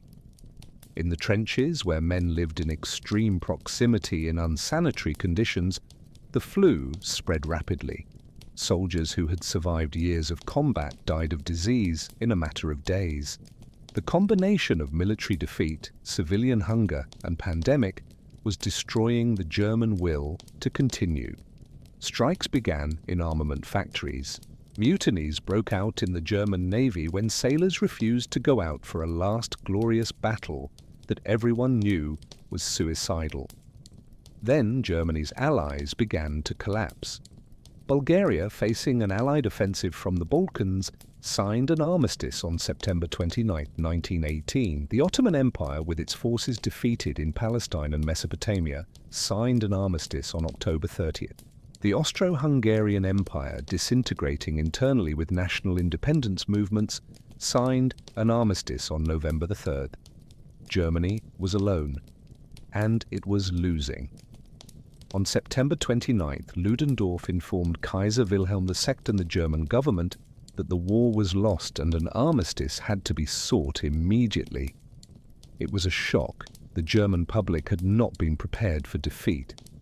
Propaganda had insisted that Germany was winning, or at least fighting on equal terms. Armistice negotiations began. But while diplomats negotiated, revolution was starting in Germany. On November 3rd, sailors in Kiel mutinied. The revolt spread rapidly to other cities. Workers' and soldiers' councils, inspired by the Russian Revolution, took control of entire cities. The Kaiser, realizing he had lost control, abdicated on November 9 and fled to the Netherlands. A republic was proclaimed, and the new government, desperate to avoid an Allied invasion and a possible communist revolution, accepted the armistice terms. At 5:06 a.m. on November 11, 1918, in a train carriage in a forest near Compiègne, France, German representatives signed the armistice. It would take effect at 11 a.m. that morning, the 11th hour of the 11th day of the 11th month. News spread quickly through the trenches. At 11 a.m., the guns were to fall silent. The war would end. But until that moment, the fighting continued. Tragically, men continued to die, some in the final hours, some in the last minutes before 11 a.m. Officers, wanting final victories for their records, ordered useless attacks. Soldiers, having survived years of war, died minutes before peace.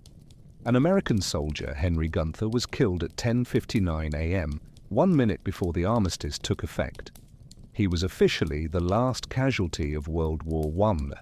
There were many others who died in those final hours, their deaths even more tragic for their proximity to peace. And then, at 11:02 a.m., silence. After more than 4 years of constant bombardment, of rifle shots, of explosions, silence. A silence so deep, so complete, that many soldiers could not process it. Their ears, damaged by years of deafening noise, rang. But there were no more explosions, no more shots, no more screams. The war had ended. Reactions varied. Some soldiers shouted for joy, hugged each other, and cried with relief. Others simply sat in silence, stunned, unable to believe it was actually over. Others still felt emptiness. After years of living only to survive one more day, suddenly there was no more immediate purpose. A British soldier wrote, "When the silence came, I didn't know how to feel. Joy, relief, sadness for everyone who didn't live to see this day. All of that and also nothing. I was simply empty." In Allied cities, London, Paris, New York, the celebrations were wild. Crowds filled the streets, singing, dancing, celebrating. The war was over. They had won. But in the trenches, where men had actually lived the war, the celebrations were more contained because they knew the cost. They had seen their friends die. They had witnessed horrors they could never fully describe to those who weren't there. They knew that although the war had ended, its consequences would continue for decades. The world had been fundamentally changed, and for the first time in more than 4 years, that silence meant peace. The silence that descended upon the battlefields on November 11, 1918, did not bring immediate relief. For millions of soldiers scattered across hundreds of miles of trenches, the end of the war meant only the beginning of a new journey, the return home.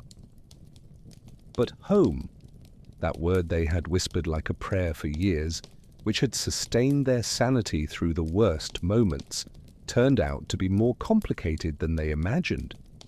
The soldiers did not return home immediately. They couldn't. The logistics of demobilizing millions of men and transporting them across continents and oceans would take months. Meanwhile, they remained in Europe, in waiting camps, in destroyed villages, and in cities that had been battlefields only weeks before. While they waited, they had time to think. Too much time, perhaps. For years, they had lived in the immediate present. Surviving the next bombardment, getting the next meal, or sleeping a few more hours were their only concerns. There was no mental space to think about the future, the meaning of it all, or what they would do when the war ended. But now, with the immediate danger removed, these questions surfaced. Many men discovered they had no answers. A Canadian soldier waiting in a demobilization camp in Belgium wrote in his diary, "I spent 4 years dreaming of going home. Now that I can, I find I am afraid. Afraid that home no longer exists as I remember it." He continued, "I fear that I have changed so much that I no longer fit in. I fear that no one will understand what I went through." This fear was common and, as it would turn out, entirely justified. When the soldiers finally began to return, on crowded ships crossing the Atlantic, on trains crossing Europe, in trucks and on foot, they found a transformed world. Cities they had left 4 years earlier seemed different. It wasn't necessarily physical, it was the atmosphere and the spirit. There was a hardness that didn't exist before. The war had touched everyone, not just those who fought, but those who stayed behind. Women had worked in munitions factories, children had grown up without fathers, and families had lost sons, brothers, and husbands. And then there were the absent. In every community, village, and city, there were those who would never return. The death lists were long, terribly long. Entire families had been destroyed, and some small villages had lost an entire generation of young men. In Britain, nearly 1 million men had died. In France, 1.4 million. In Germany, 2 million. In the Russian Empire, estimates ranged from 1.7 to 2.5 million. And these were just the dead. The wounded were even more numerous, men without arms or legs, the blind, the disfigured, those with lungs destroyed by gas or minds broken by trauma. Can you imagine a society where almost every family lost someone, where you couldn't walk down a street without seeing mutilated men, the blind being guided, or veterans in wheelchairs? Grief was so universal it became part of the daily landscape. How does a society process trauma on such a scale? How do you move forward when everyone around you is also suffering? For the returning veterans, reintegration was difficult in ways that no one had anticipated. Many discovered they couldn't talk about their experiences. When they tried to describe the horror of the trenches, the constant sound of artillery, the smell of death, or seeing friends die, words seemed inadequate. How do you describe the indescribable? How do you make someone who wasn't there understand? Often, when they tried, they found that people didn't really want to listen. Civil society wanted to celebrate victory and hear stories of glory. They didn't want to hear about trauma, fear, atrocities, or the filthy, brutal reality of war. So, many veterans simply stopped trying. They kept their experiences to themselves, sharing only with other veterans who would understand. This created a division, those who had been there and those who had not. This division would never be completely overcome. There were also practical issues. Many veterans found that their old jobs no longer existed or had been filled. The post-war economy was in chaos. Inflation was rampant, and unemployment was high. Veterans who had sacrificed years of their lives often found themselves unemployed, without prospects, and struggling to survive. Governments tried to help with pension programs for wounded veterans and vocational training, but they were inadequate for the scale of the problem. Millions of men needed help, and the resources simply weren't enough. Then there were those whose wounds were not visible, those we would today call sufferers of PTSD. At the time, it was called shell shock or war neurosis, and it was poorly understood by the medical community. Men who appeared physically intact suffered from terrible nightmares, flashbacks, and paralyzing anxiety. Some couldn't tolerate loud noises. The sound of a car backfiring could mentally send them back to the trenches. Others couldn't be in enclosed spaces, in crowds, or alone. Some became violent without warning, while others withdrew completely, unable to function in society. The treatment for these conditions was primitive at best and often harmful. Some doctors still believed shell shock was cowardice or weakness of character. Treatments included electric shocks, isolation, and in extreme cases, permanent institutionalization. Many veterans simply suffered in silence, trying to cope alone. Some turned to alcohol or drugs to numb their memories. Others isolated themselves, cutting ties with family and friends. Tragically, many took their own lives. Suicide rates among veterans were alarmingly high, though rarely discussed publicly. Yet it wasn't all darkness. There were also stories of resilience, reconstruction, and hope. Many veterans, despite their traumas, managed to rebuild their lives. They married, had children, and found new jobs or started businesses. They joined veteran organizations where they could be with others who understood. They found ways to give meaning to their experiences through political activism, community work, or simply by living well and honoring the memory of those who didn't return. The war also catalyzed significant social changes. Women who had taken on traditionally male roles during the war working in factories, driving trams, or serving as nurses, were not willing to simply return to traditional domestic roles. The suffragette movement finally saw success.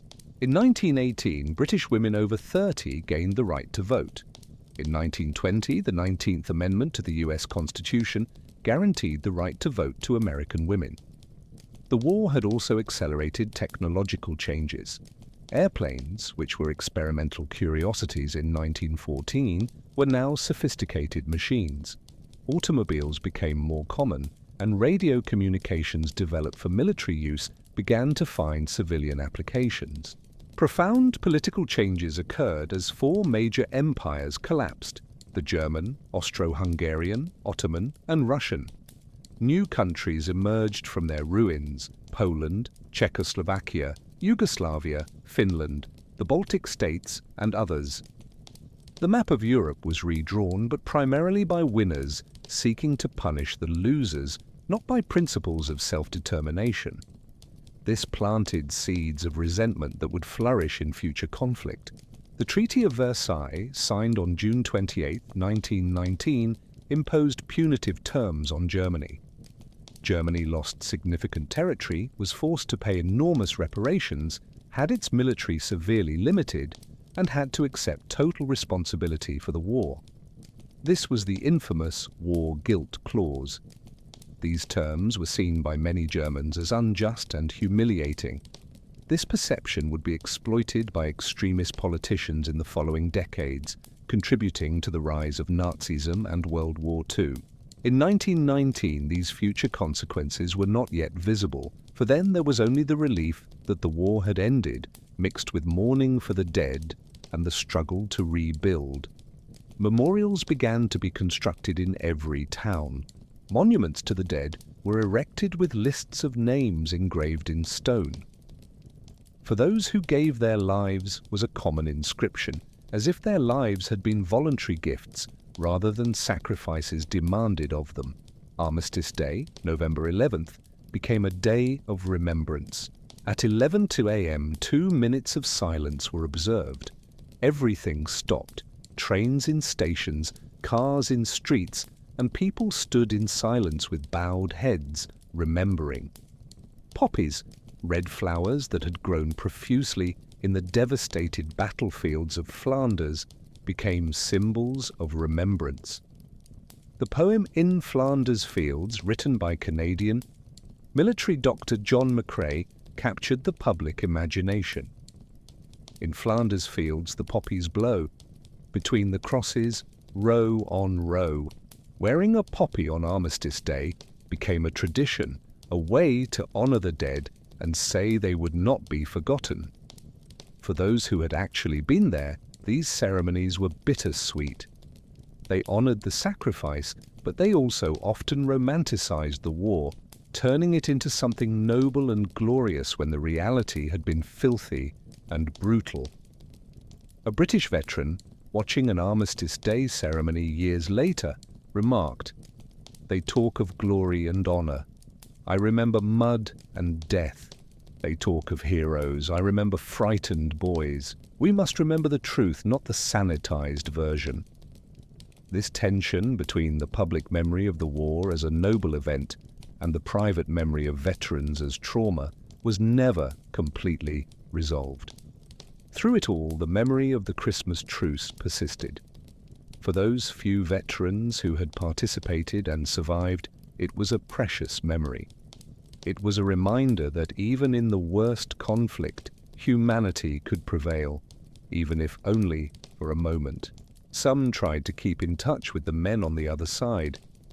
Letters were exchanged, though censored and difficult. Some even met years later in reunions organized by veteran groups. Imagine men who had been enemies now meeting as old friends, sharing memories of that extraordinary Christmas. It was a testament to the power of shared humanity and the capacity to transcend divisions. However, these encounters were rare. Most men who had participated in the Christmas Truce did not survive the war. They fell at Verdun, the Somme, or Passchendaele. The world that emerged from the war seemed to have forgotten the lessons of that moment. Instead of lasting peace, the war had planted seeds of future conflict. Instead of recognizing shared humanity, nations retreated into nationalism and isolationism. But for those who remembered, the memory remained. They guarded it carefully, knowing it meant something, even if the world wasn't ready to listen. How would these memories be preserved? And what lessons, if any, would the world learn from that war that was supposed to have ended all wars? The decades following World War I were marked by a collective attempt to understand what had happened. How had European civilization, which considered itself the pinnacle of human progress, plunged into such barbarism? How had millions of men been sent to die in a war that, in the end, resolved so little? These questions haunted not only veterans, but an entire generation. And the answers, or the lack of them, would shape the 20th century in profound and often tragic ways. In the 1920s, there was an explosion of literature about the war. Veterans, finally finding words for their experiences, began to write. Books like All Quiet on the Western Front by Erich Maria Remarque, Goodbye to All That by Robert Graves, and A Farewell to Arms by Ernest Hemingway captured the brutality and futility of the war in a way that resonated deeply with the public. These books did not glorify the war. On the contrary, they showed it as it was, dirty, brutal, traumatic, and often senseless. They challenged official narratives of heroism and glory, replacing them with honest portraits of fear, suffering, and loss. And the public devoured these stories. There was a hunger for understanding, for truth. People wanted to know what had really happened in the trenches, not the sanitized version that war propaganda had presented. But there was also resistance. Some veterans felt that these books betrayed their fallen comrades, that they focused too much on the horror and not enough on sacrifice and courage. Some governments and nationalist groups tried to censor or ban these books, seeing them as unpatriotic or demoralizing. In Germany, All Quiet on the Western Front was particularly controversial. When adapted into a film in 1930, it was initially well received. But when the Nazis came to power in 1933, the film was banned and copies were destroyed. The Nazis did not want the war to be remembered as trauma. They wanted it remembered as glory, as something to be repeated and won the next time. And that next time was approaching faster than many imagined. The Great Depression of 1929 devastated economies globally. Massive unemployment, poverty, and despair created fertile ground for political extremism. In Germany, Adolf Hitler and the Nazi Party capitalized on resentment toward the Treaty of Versailles, the humiliation of defeat, and economic hardships. Hitler promised to restore German greatness, reverse the injustices of Versailles, and make Germany strong again. Millions of Germans, including many World War I veterans who felt their sacrifice had been wasted, supported him.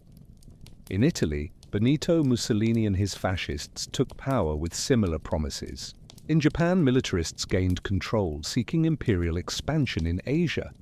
Around the world, democracies seemed weak and ineffective, while dictators appeared strong and decisive. And then, on September 3, 1939, just 21 years after the end of the war to end all wars, World War II began.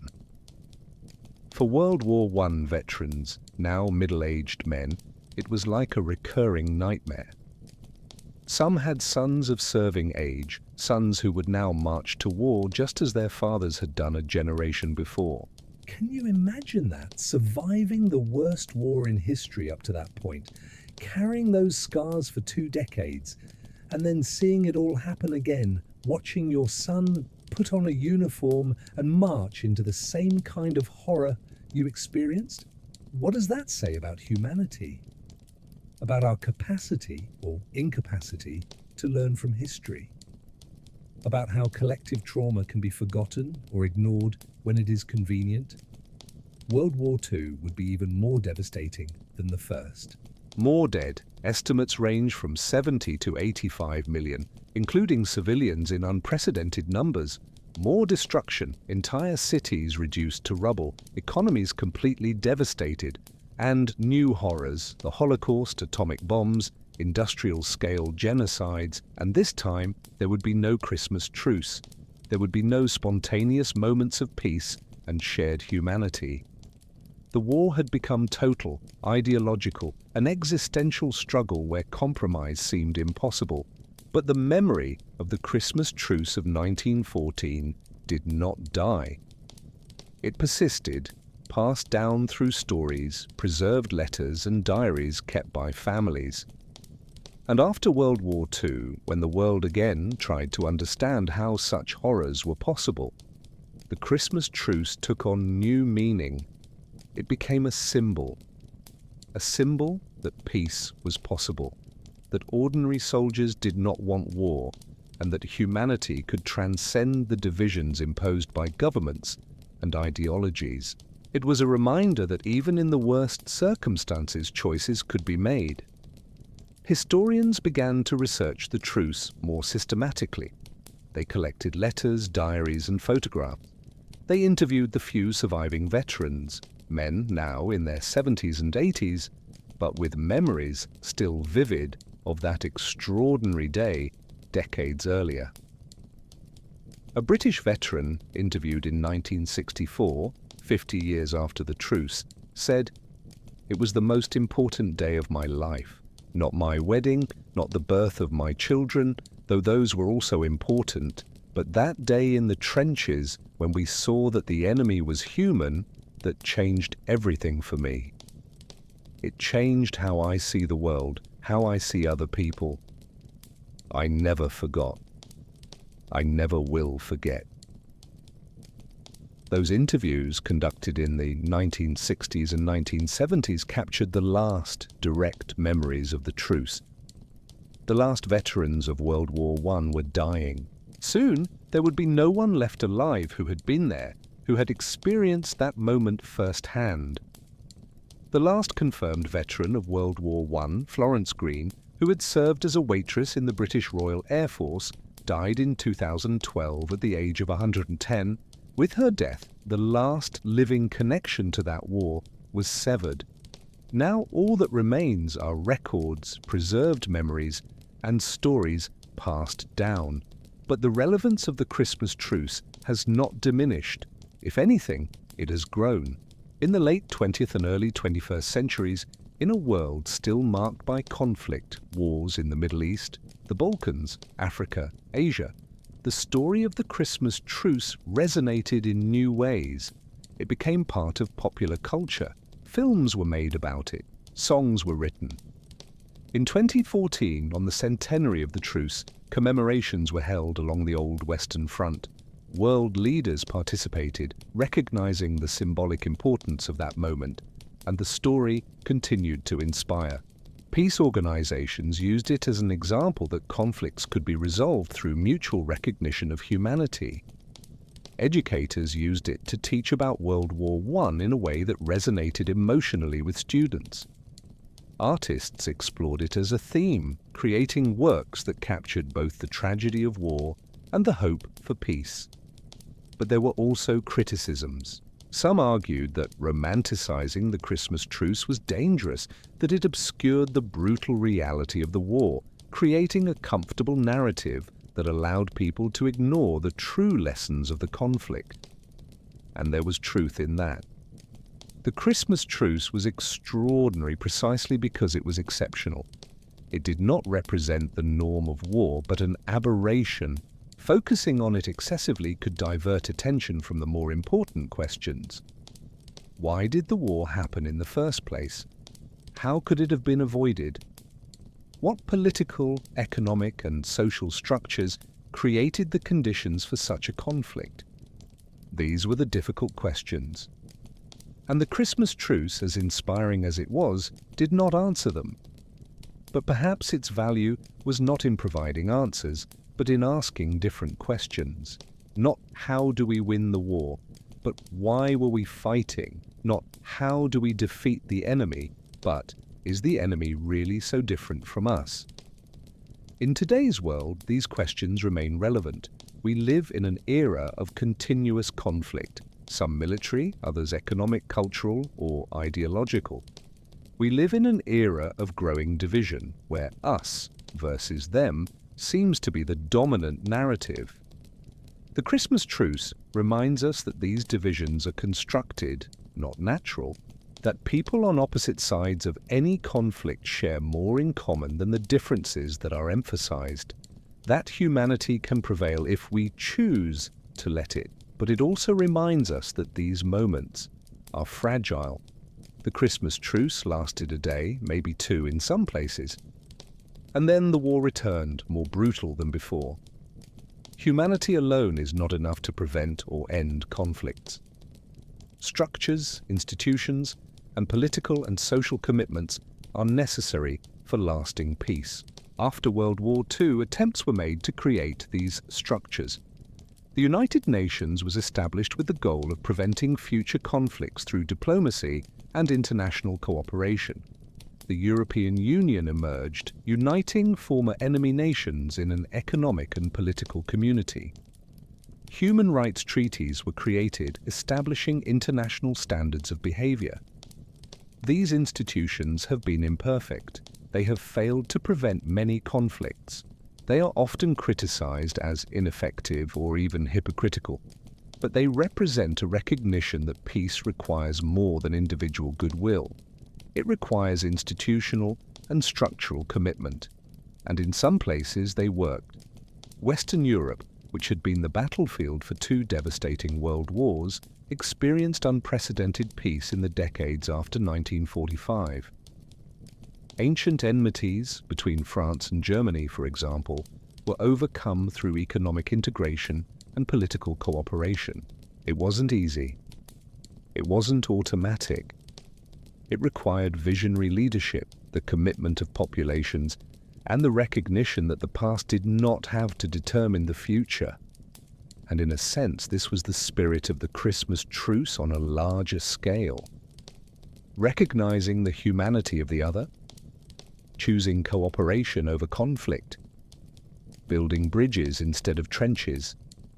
But the world remains imperfect. Conflicts continue, wars are waged, and the temptation to dehumanize the other, whether defined by nationality, religion, ideology, or any other characteristic, remains strong.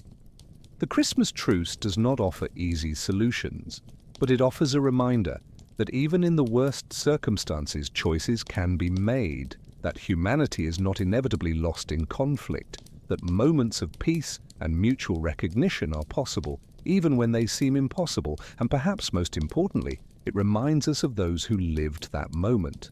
The soldiers of 1914 who, for a brief period, chose to see each other as human instead of enemies. Many of them did not survive the war, but their choice that day, their temporary refusal to hate, their insistence on recognizing shared humanity, echoes through time. They could not end the war, they could not prevent the decades of conflict that would follow. But, for one day, they proved that another way was possible, and that proof, preserved in letters and diaries and memories, continues to inspire more than a century later. As we approach the end of this story, one question remains. What do we do with this legacy? How do we honor not only the memory of the Christmas Truce, but its spirit? And in our own time, in our own conflicts, can we find similar moments of shared humanity? More than a century has passed since that Christmas of 1914. The world has changed in ways those soldiers in the trenches could never have imagined. Technology has transformed our lives. We have computers in our pockets more powerful than anything that existed then. We can communicate instantly with people on the other side of the world, and we have access to more information than all the libraries of that era combined. But in fundamental ways, we remain the same. We still fight wars. We still divide the world into us and them. We still find reasons to hate, to fear, and to destroy. World War I was called the War to End All Wars. This phrase, coined by writer H.G. Wells, reflected a genuine hope that the horror of that conflict would be so great and so obvious that humanity would finally learn its lesson that we would never again allow such carnage. But that hope was quickly shattered. World War II came only 2 decades later, and since then the world has never truly been at peace. There was the Korean War, the Vietnam War, countless conflicts in the Middle East, civil wars in Africa and Latin America, ethnic conflicts in the Balkans, and many, many others. Some of these wars were fought for reasons their proponents considered just: defense against aggression, protection of human rights, prevention of genocide. Others were clearly wars of conquest, exploitation, or power. But all shared something. They caused immense suffering, destroyed lives, and left scars that lasted for generations. And in each of these wars there were moments, small, often unrecorded, where enemies recognized each other's humanity, where soldiers shared water or allowed the wounded to be evacuated or simply refused to shoot when they had the opportunity. These moments rarely make headlines. They are not what we remember when we think about war, but they happen, and they matter. During the Vietnam War, there were reports of American and Viet Cong soldiers who, during unofficial truces, exchanged cigarettes and talked through interpreters. During the Yugoslav wars of the 1990s, there were moments where Serbs, Croats, and Bosniaks, who were brutally killing each other, helped one another in emergency situations. These moments do not end wars. They do not resolve the underlying conflicts. But they demonstrate something important, that even in war, even when we are taught to hate, basic humanity can emerge. Why then do we continue to make war? If we know the enemy is human, if we have these moments of mutual recognition, why can't we translate that into lasting peace? The answer is complex. Part of it lies in how we organize our societies. Nation-states compete for resources, for power, for influence. Political leaders use external conflict to consolidate internal power. Entire industries, arms, defense, depend on continuous conflict for their existence. But part of the answer also lies within ourselves. In our psychology, we are tribal creatures. We evolved in small groups where distinctions between us and them were matters of survival. And although we now live in interconnected global societies, those tribal instincts remain. It is easier to mobilize people against an external enemy than for a shared positive goal. It is easier to unite a group through fear and hatred than through hope and cooperation. And leaders, both political and military, know this and exploit it. Modern propaganda is sophisticated. It is not as crude as the World War I posters portraying the enemy as monsters, but it is perhaps more effective because it is subtler. Through media, social networks, and carefully constructed narratives, we are taught to see certain groups as threats, as fundamentally different from us, as less than human. And once this dehumanization happens, atrocities become possible. Not just in war, but in all forms of conflict, racial, ethnic, religious, political. The Christmas Truce of 1914 is powerful precisely because it represents the opposite of this dehumanization. It represents a moment where men refused to accept the narrative they were given, where they insisted on seeing the other as human despite everything they had been taught. But how do we make this more than an isolated moment? How do we build societies where this recognition of shared humanity is the norm, not the exception? There are no easy answers, but there are principles that can guide us. First, education. We need to teach history honestly, not sanitized. World War I should not be taught as a story of national glory, but as a shared tragedy. We need young people to understand not just the events, but the real human suffering.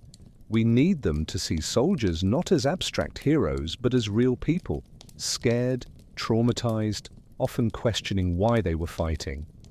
And we need to teach about moments like the Christmas Truce not as curious anomalies, but as examples of moral choices that are always available, even in the worst circumstances. Second, empathy. We need to cultivate the capacity to see the world through the eyes of others. This does not mean agreeing with everyone or accepting all perspectives as equally valid, but it means making the effort to understand why people think and act as they do, to recognize their humanity even when we strongly disagree with their actions or beliefs. In the era of the internet and social media, this is paradoxically harder. We have more access to diverse perspectives than ever, but we also have more capacity to isolate ourselves in information bubbles where we only hear echoes of our own opinions. Algorithms show us content that reinforces our existing beliefs, and this makes it easier to demonize those who think differently. Resisting this requires conscious effort. It requires actively seeking out different perspectives. It requires being willing to have uncomfortable conversations, to question our own assumptions. Third, institutional structures. Individual goodwill is important, but it is not enough. We need institutions, governmental, international, civil society, that promote peace and cooperation, that provide mechanisms to resolve conflicts without violence, that hold those who commit atrocities accountable. The institutions we have are imperfect. The United Nations, for example, is often criticized for its ineffectiveness, for being dominated by great powers, for failing to prevent genocides and wars, and these criticisms have merit. But the answer is not to abandon these institutions, but to strengthen them, reform them, and make them more effective, because the alternative, a world without any international structure for cooperation and conflict resolution, would be even worse. Fourth, memory. We need to remember. Remember not just the great battles and famous leaders, but the ordinary people who suffered and died. Remember not just the victories, but the costs. Remember not just our own national narrative, but the narratives of everyone involved. War memorials serve this purpose, but they can both help and hinder, depending on how they are constructed and interpreted. If they glorify war, if they present only one side as heroic and the other as villainous, if they ignore real suffering in favor of nationalist narratives, then they fail in their mission. The best memorials are those that honor sacrifice while recognizing tragedy, that remember the dead while questioning why they had to die, that inspire not nationalist pride, but a commitment to peace. Fifth, action. Knowledge and empathy are important, but they must lead to action. Each of us, in our own lives, can make choices that promote peace over conflict, cooperation over competition, humanity over tribalism. This can be on a small scale, how we treat those who disagree with us, how we respond to narratives that dehumanize others, how we educate our children about difference and diversity. Or it can be on a larger scale through political activism, through work in peace organizations, through advocacy for policies that promote justice and equality. No individual action will change the world, but collectively, millions of small actions can create significant change. The Christmas Truce of 1914 shows us that this is possible. Those soldiers did not have the power to end the war, but for one day they created peace in their small corner of the world. They made a choice that went against orders, that defied expectations, that risked punishment. And although that peace was temporary, although the war returned and many of those men died in the following years, their choice mattered. It mattered to them at that moment. And it matters to us now more than a century later as an example and inspiration. In today's world, we face challenges that those soldiers could not have imagined. Climate change that threatens the very habitability of the planet, economic inequality on a global scale, nuclear weapons capable of destroying civilization, artificial intelligence and other technologies that can fundamentally transform what it means to be human, These challenges require global cooperation on an unprecedented scale. They require us to see humanity as a single community, not as competing tribes. They require us to overcome the divisions of nationality, religion, and ideology that have separated us for millennia. It is a daunting task, perhaps impossible. But the alternative, continuing on the current path of conflict and division, is clearly unsustainable. The Christmas Truce does not give us a roadmap for how to achieve global peace, but it gives us something perhaps more important: hope. Hope that change is possible, that choices can be made, that humanity can prevail. Those soldiers in 1914 did not change the world, but for one day they changed their world. And in doing so, they planted a seed, an idea that another way is possible, that continues to grow more than a century later. It is up to us to decide what we do with that seed. Do we let it wither and die, a historical curiosity with no modern relevance? Or do we nourish it, allow it to grow and transform it into something greater? The choice, as always, is ours, just as it was theirs on that Christmas so long ago, and just as it will be for the future generations who will come after us. War is not inevitable. Hatred is not natural. Dehumanization is not automatic. They are all choices we make individually and collectively, consciously or unconsciously every day. And if we can choose war, we can choose peace. If we can choose hate, we can choose compassion. If we can choose to dehumanize, we can choose to recognize shared humanity. The Christmas Truce of 1914 proves this. And more than a century later, in a very different but fundamentally similar world, this lesson remains as relevant as it ever was. The soldiers of that Christmas are gone, their voices silenced, but their story remains. And as long as we tell it, as long as we remember it, as long as we allow it to inspire us, they did not die in vain. And perhaps, just perhaps, we can honor them not only by remembering what they did, but by making similar choices in our own lives. Choices of humanity over hate, of peace over war, of hope over despair. This is the true legacy of the Christmas Truce. Not a story of the past, but a challenge for the present and the future. A challenge that each of us must answer for ourselves. And so we reach the end of this journey through time, through the snow and mud of the trenches, through the moments of horror and the rare moments of humanity that defined that extraordinary period of history. But before we close this chapter, both literally and metaphorically, it is worth pausing and reflecting on what this story really means, not just as a fascinating historical event, but as a mirror that reflects truths about ourselves, about human nature, about the choices we face in our own lives. The Christmas Truce of 1914 happened more than a century ago. Everyone who participated in it has been dead for decades. The world of that time, of empires and monarchies, of telegrams and cavalry, of a Europe that saw itself as the center of the universe, has completely disappeared, swept away by the very wars it helped create. And yet the story persists. It still resonates. It still touches us in profound ways. Why? Perhaps because deep down we recognize something of ourselves in those soldiers. Not on the surface. Most of us will never experience war, never live in trenches, never face the constant threat of violent death. But at a deeper level, we all face versions of the same choices those soldiers faced.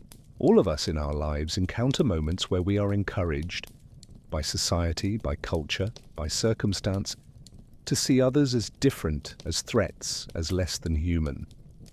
It can be based on nationality, on race, on religion, on politics, on social class, on any of the 1,000 ways we find to divide us from them. And in each of those moments, we have a choice. We can accept this division. We can let it determine how we see and treat others. Or we can do what those soldiers did on that Christmas.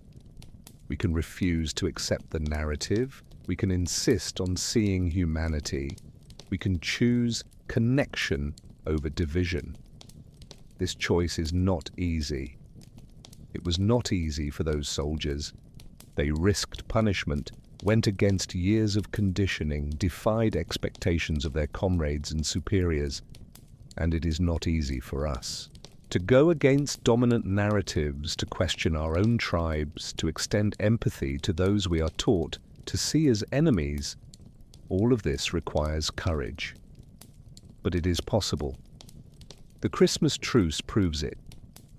Think for a moment about your own life. Who are the people you were taught to see as others? Who are those that your culture, your media, your social circle presents as different, as threats, as not deserving of full empathy? And then ask yourself, what would happen if you met them face to face? If you talked to them, heard their stories, saw their family photos, would they still seem so different? Or would you discover, as those soldiers discovered, that beneath the superficial differences, shared humanity is stronger? This does not mean that all differences are trivial or that all conflicts can be resolved through simple conversation. There are real injustices in the world. There are systems of oppression that need to be challenged and changed. There are moments where confrontation is necessary, where compromise would be a betrayal of important principles. But even in those cases, there is a difference between fighting against systems and ideas and dehumanizing the people trapped in those systems. We can firmly oppose actions and policies while still recognizing the humanity of those who support them. We can work for change without hatred. In fact, history suggests that lasting change is more likely when it comes from a place of recognizing shared humanity, not from dehumanization. The most successful civil rights movements, from Gandhi in India to Martin Luther King Jr. in the United States to Nelson Mandela in South Africa, were those that insisted on seeing humanity even in their oppressors, that sought transformation, not revenge. This is not weakness. It is perhaps the strongest form of strength. The strength to keep your own humanity intact even when others try to take it away. The strength to refuse to become that which you are fighting against. The soldiers of the Christmas Truce demonstrated this strength. They had been trained to kill, conditioned to hate, placed in circumstances that should have destroyed any empathy for the enemy. And yet, when the opportunity arose, they chose humanity. Not all of them. As we have seen, many soldiers did not participate in the truce. Some out of skepticism, some out of anger, some simply out of obedience to orders. And that too is part of the lesson. Humanity is not automatic. It is a choice that must be made actively, repeatedly, especially in difficult circumstances, and it is a choice that can be difficult to sustain. The truce lasted a day, maybe two, and then the war returned. Many of the men who had fraternized at Christmas would spend the next few years trying to kill each other. Some would succeed. This does not make the truce meaningless, but it reminds us that moments of humanity, however powerful they may be, are not enough on their own. They need to be translated into structures, into institutions, into lasting commitments. Otherwise, they are just that, moments, beautiful but ephemeral, that disappear under the pressure of larger forces. This is perhaps the most important lesson of the Christmas Truce. Not that individual humanity is enough to create peace, clearly it is not, but that it is necessary, that without it, all the structures and institutions in the world cannot create true peace, and that when it exists, when it is cultivated and protected, it can be the foundation upon which lasting peace is built. So, what do we do with this? How do we apply these lessons in our own lives, in our own time? There is no single answer. Each person, in their own circumstances, will have different opportunities to make choices that promote humanity over division. For some, it may be in daily conversations, choosing to truly listen when someone with different perspectives speaks instead of simply waiting for your turn to respond. It may be questioning stereotypes when you hear them, gently challenging narratives that dehumanize entire groups of people. For others, it may be through professional work. Teachers shaping how the next generation understands history and difference. Journalists choosing how to tell stories of conflict. Politicians deciding whether to appeal to fear or hope. For others still, it may be through direct activism, working in organizations that promote peace, justice, reconciliation, building bridges between divided communities, creating spaces where honest dialogue can happen, and for all of us, it can be simply in how we live our daily lives, how we treat those who are different from us, how we respond when we are hurt or threatened, how we choose to see the world through lenses of fear and division or through lenses of hope and connection. None of these individual actions will change the world on their own, but collectively over time they shape the culture, influence institutions, create possibilities for greater change. The soldiers of the Christmas Truce did not change the course of the First World War, but they changed something. They changed themselves, they changed how they saw the enemy, they changed what was possible, even if only for a moment. And in doing so, they created a story that continues to inspire more than a century later. What stories are we creating now? What choices are we making that future generations will look back on and see as moments of humanity in the midst of darkness, or as moments where we failed to choose humanity when we had the chance? History is not just something that happened in the past. It is something we are creating now, every day, through our individual and collective choices. And the story of the Christmas Truce reminds us that even in circumstances that seem to leave no room for choice, choices still exist. We may not be able to control the great forces that shape our world, global politics, the economy, historical movements, but we can control how we respond to them. We can choose what kind of person we will be in the midst of those forces, and those choices matter. Not just for ourselves, but for everyone around us. Because humanity, like hatred, is contagious. When we see someone make a courageous choice of empathy and connection, it makes us more likely to make similar choices. And gradually, choice by choice, person by person, the culture changes. It is a slow process. Frustrating. It often seems to make no difference, but the alternative, giving up, accepting division and conflict as inevitable, stopping trying, guarantees that nothing will change. The soldiers of the Christmas Truce had no guarantee that their actions would matter. They did not know that their stories would be remembered. They could not predict that more than a century later, people around the world would still be talking about that day. They simply did what felt right at that moment.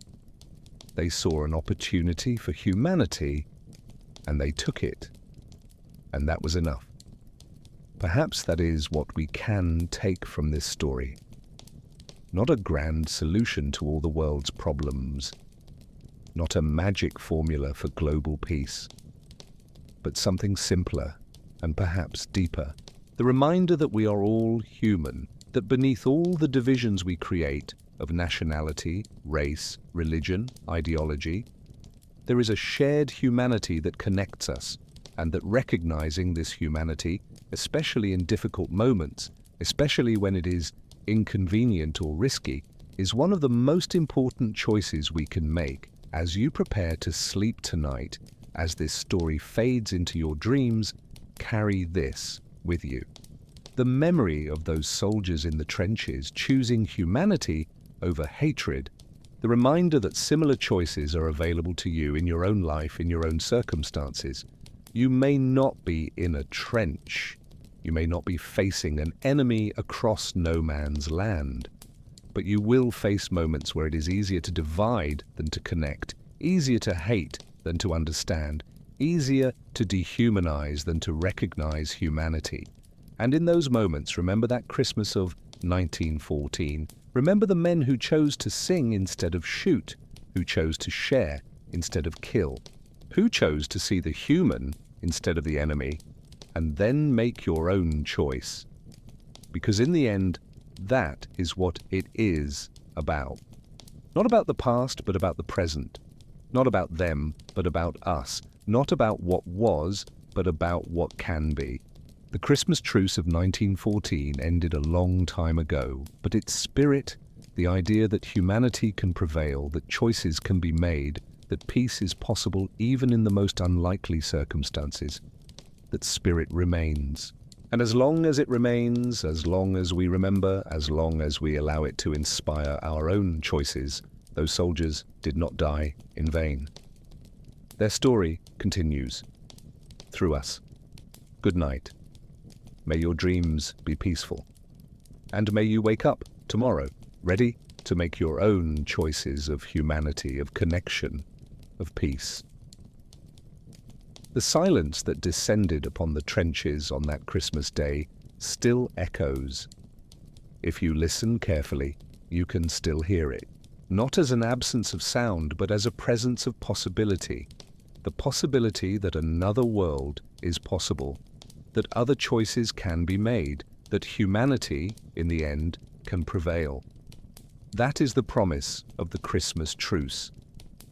And it is a promise that each of us can choose to honor every day in small and large ways.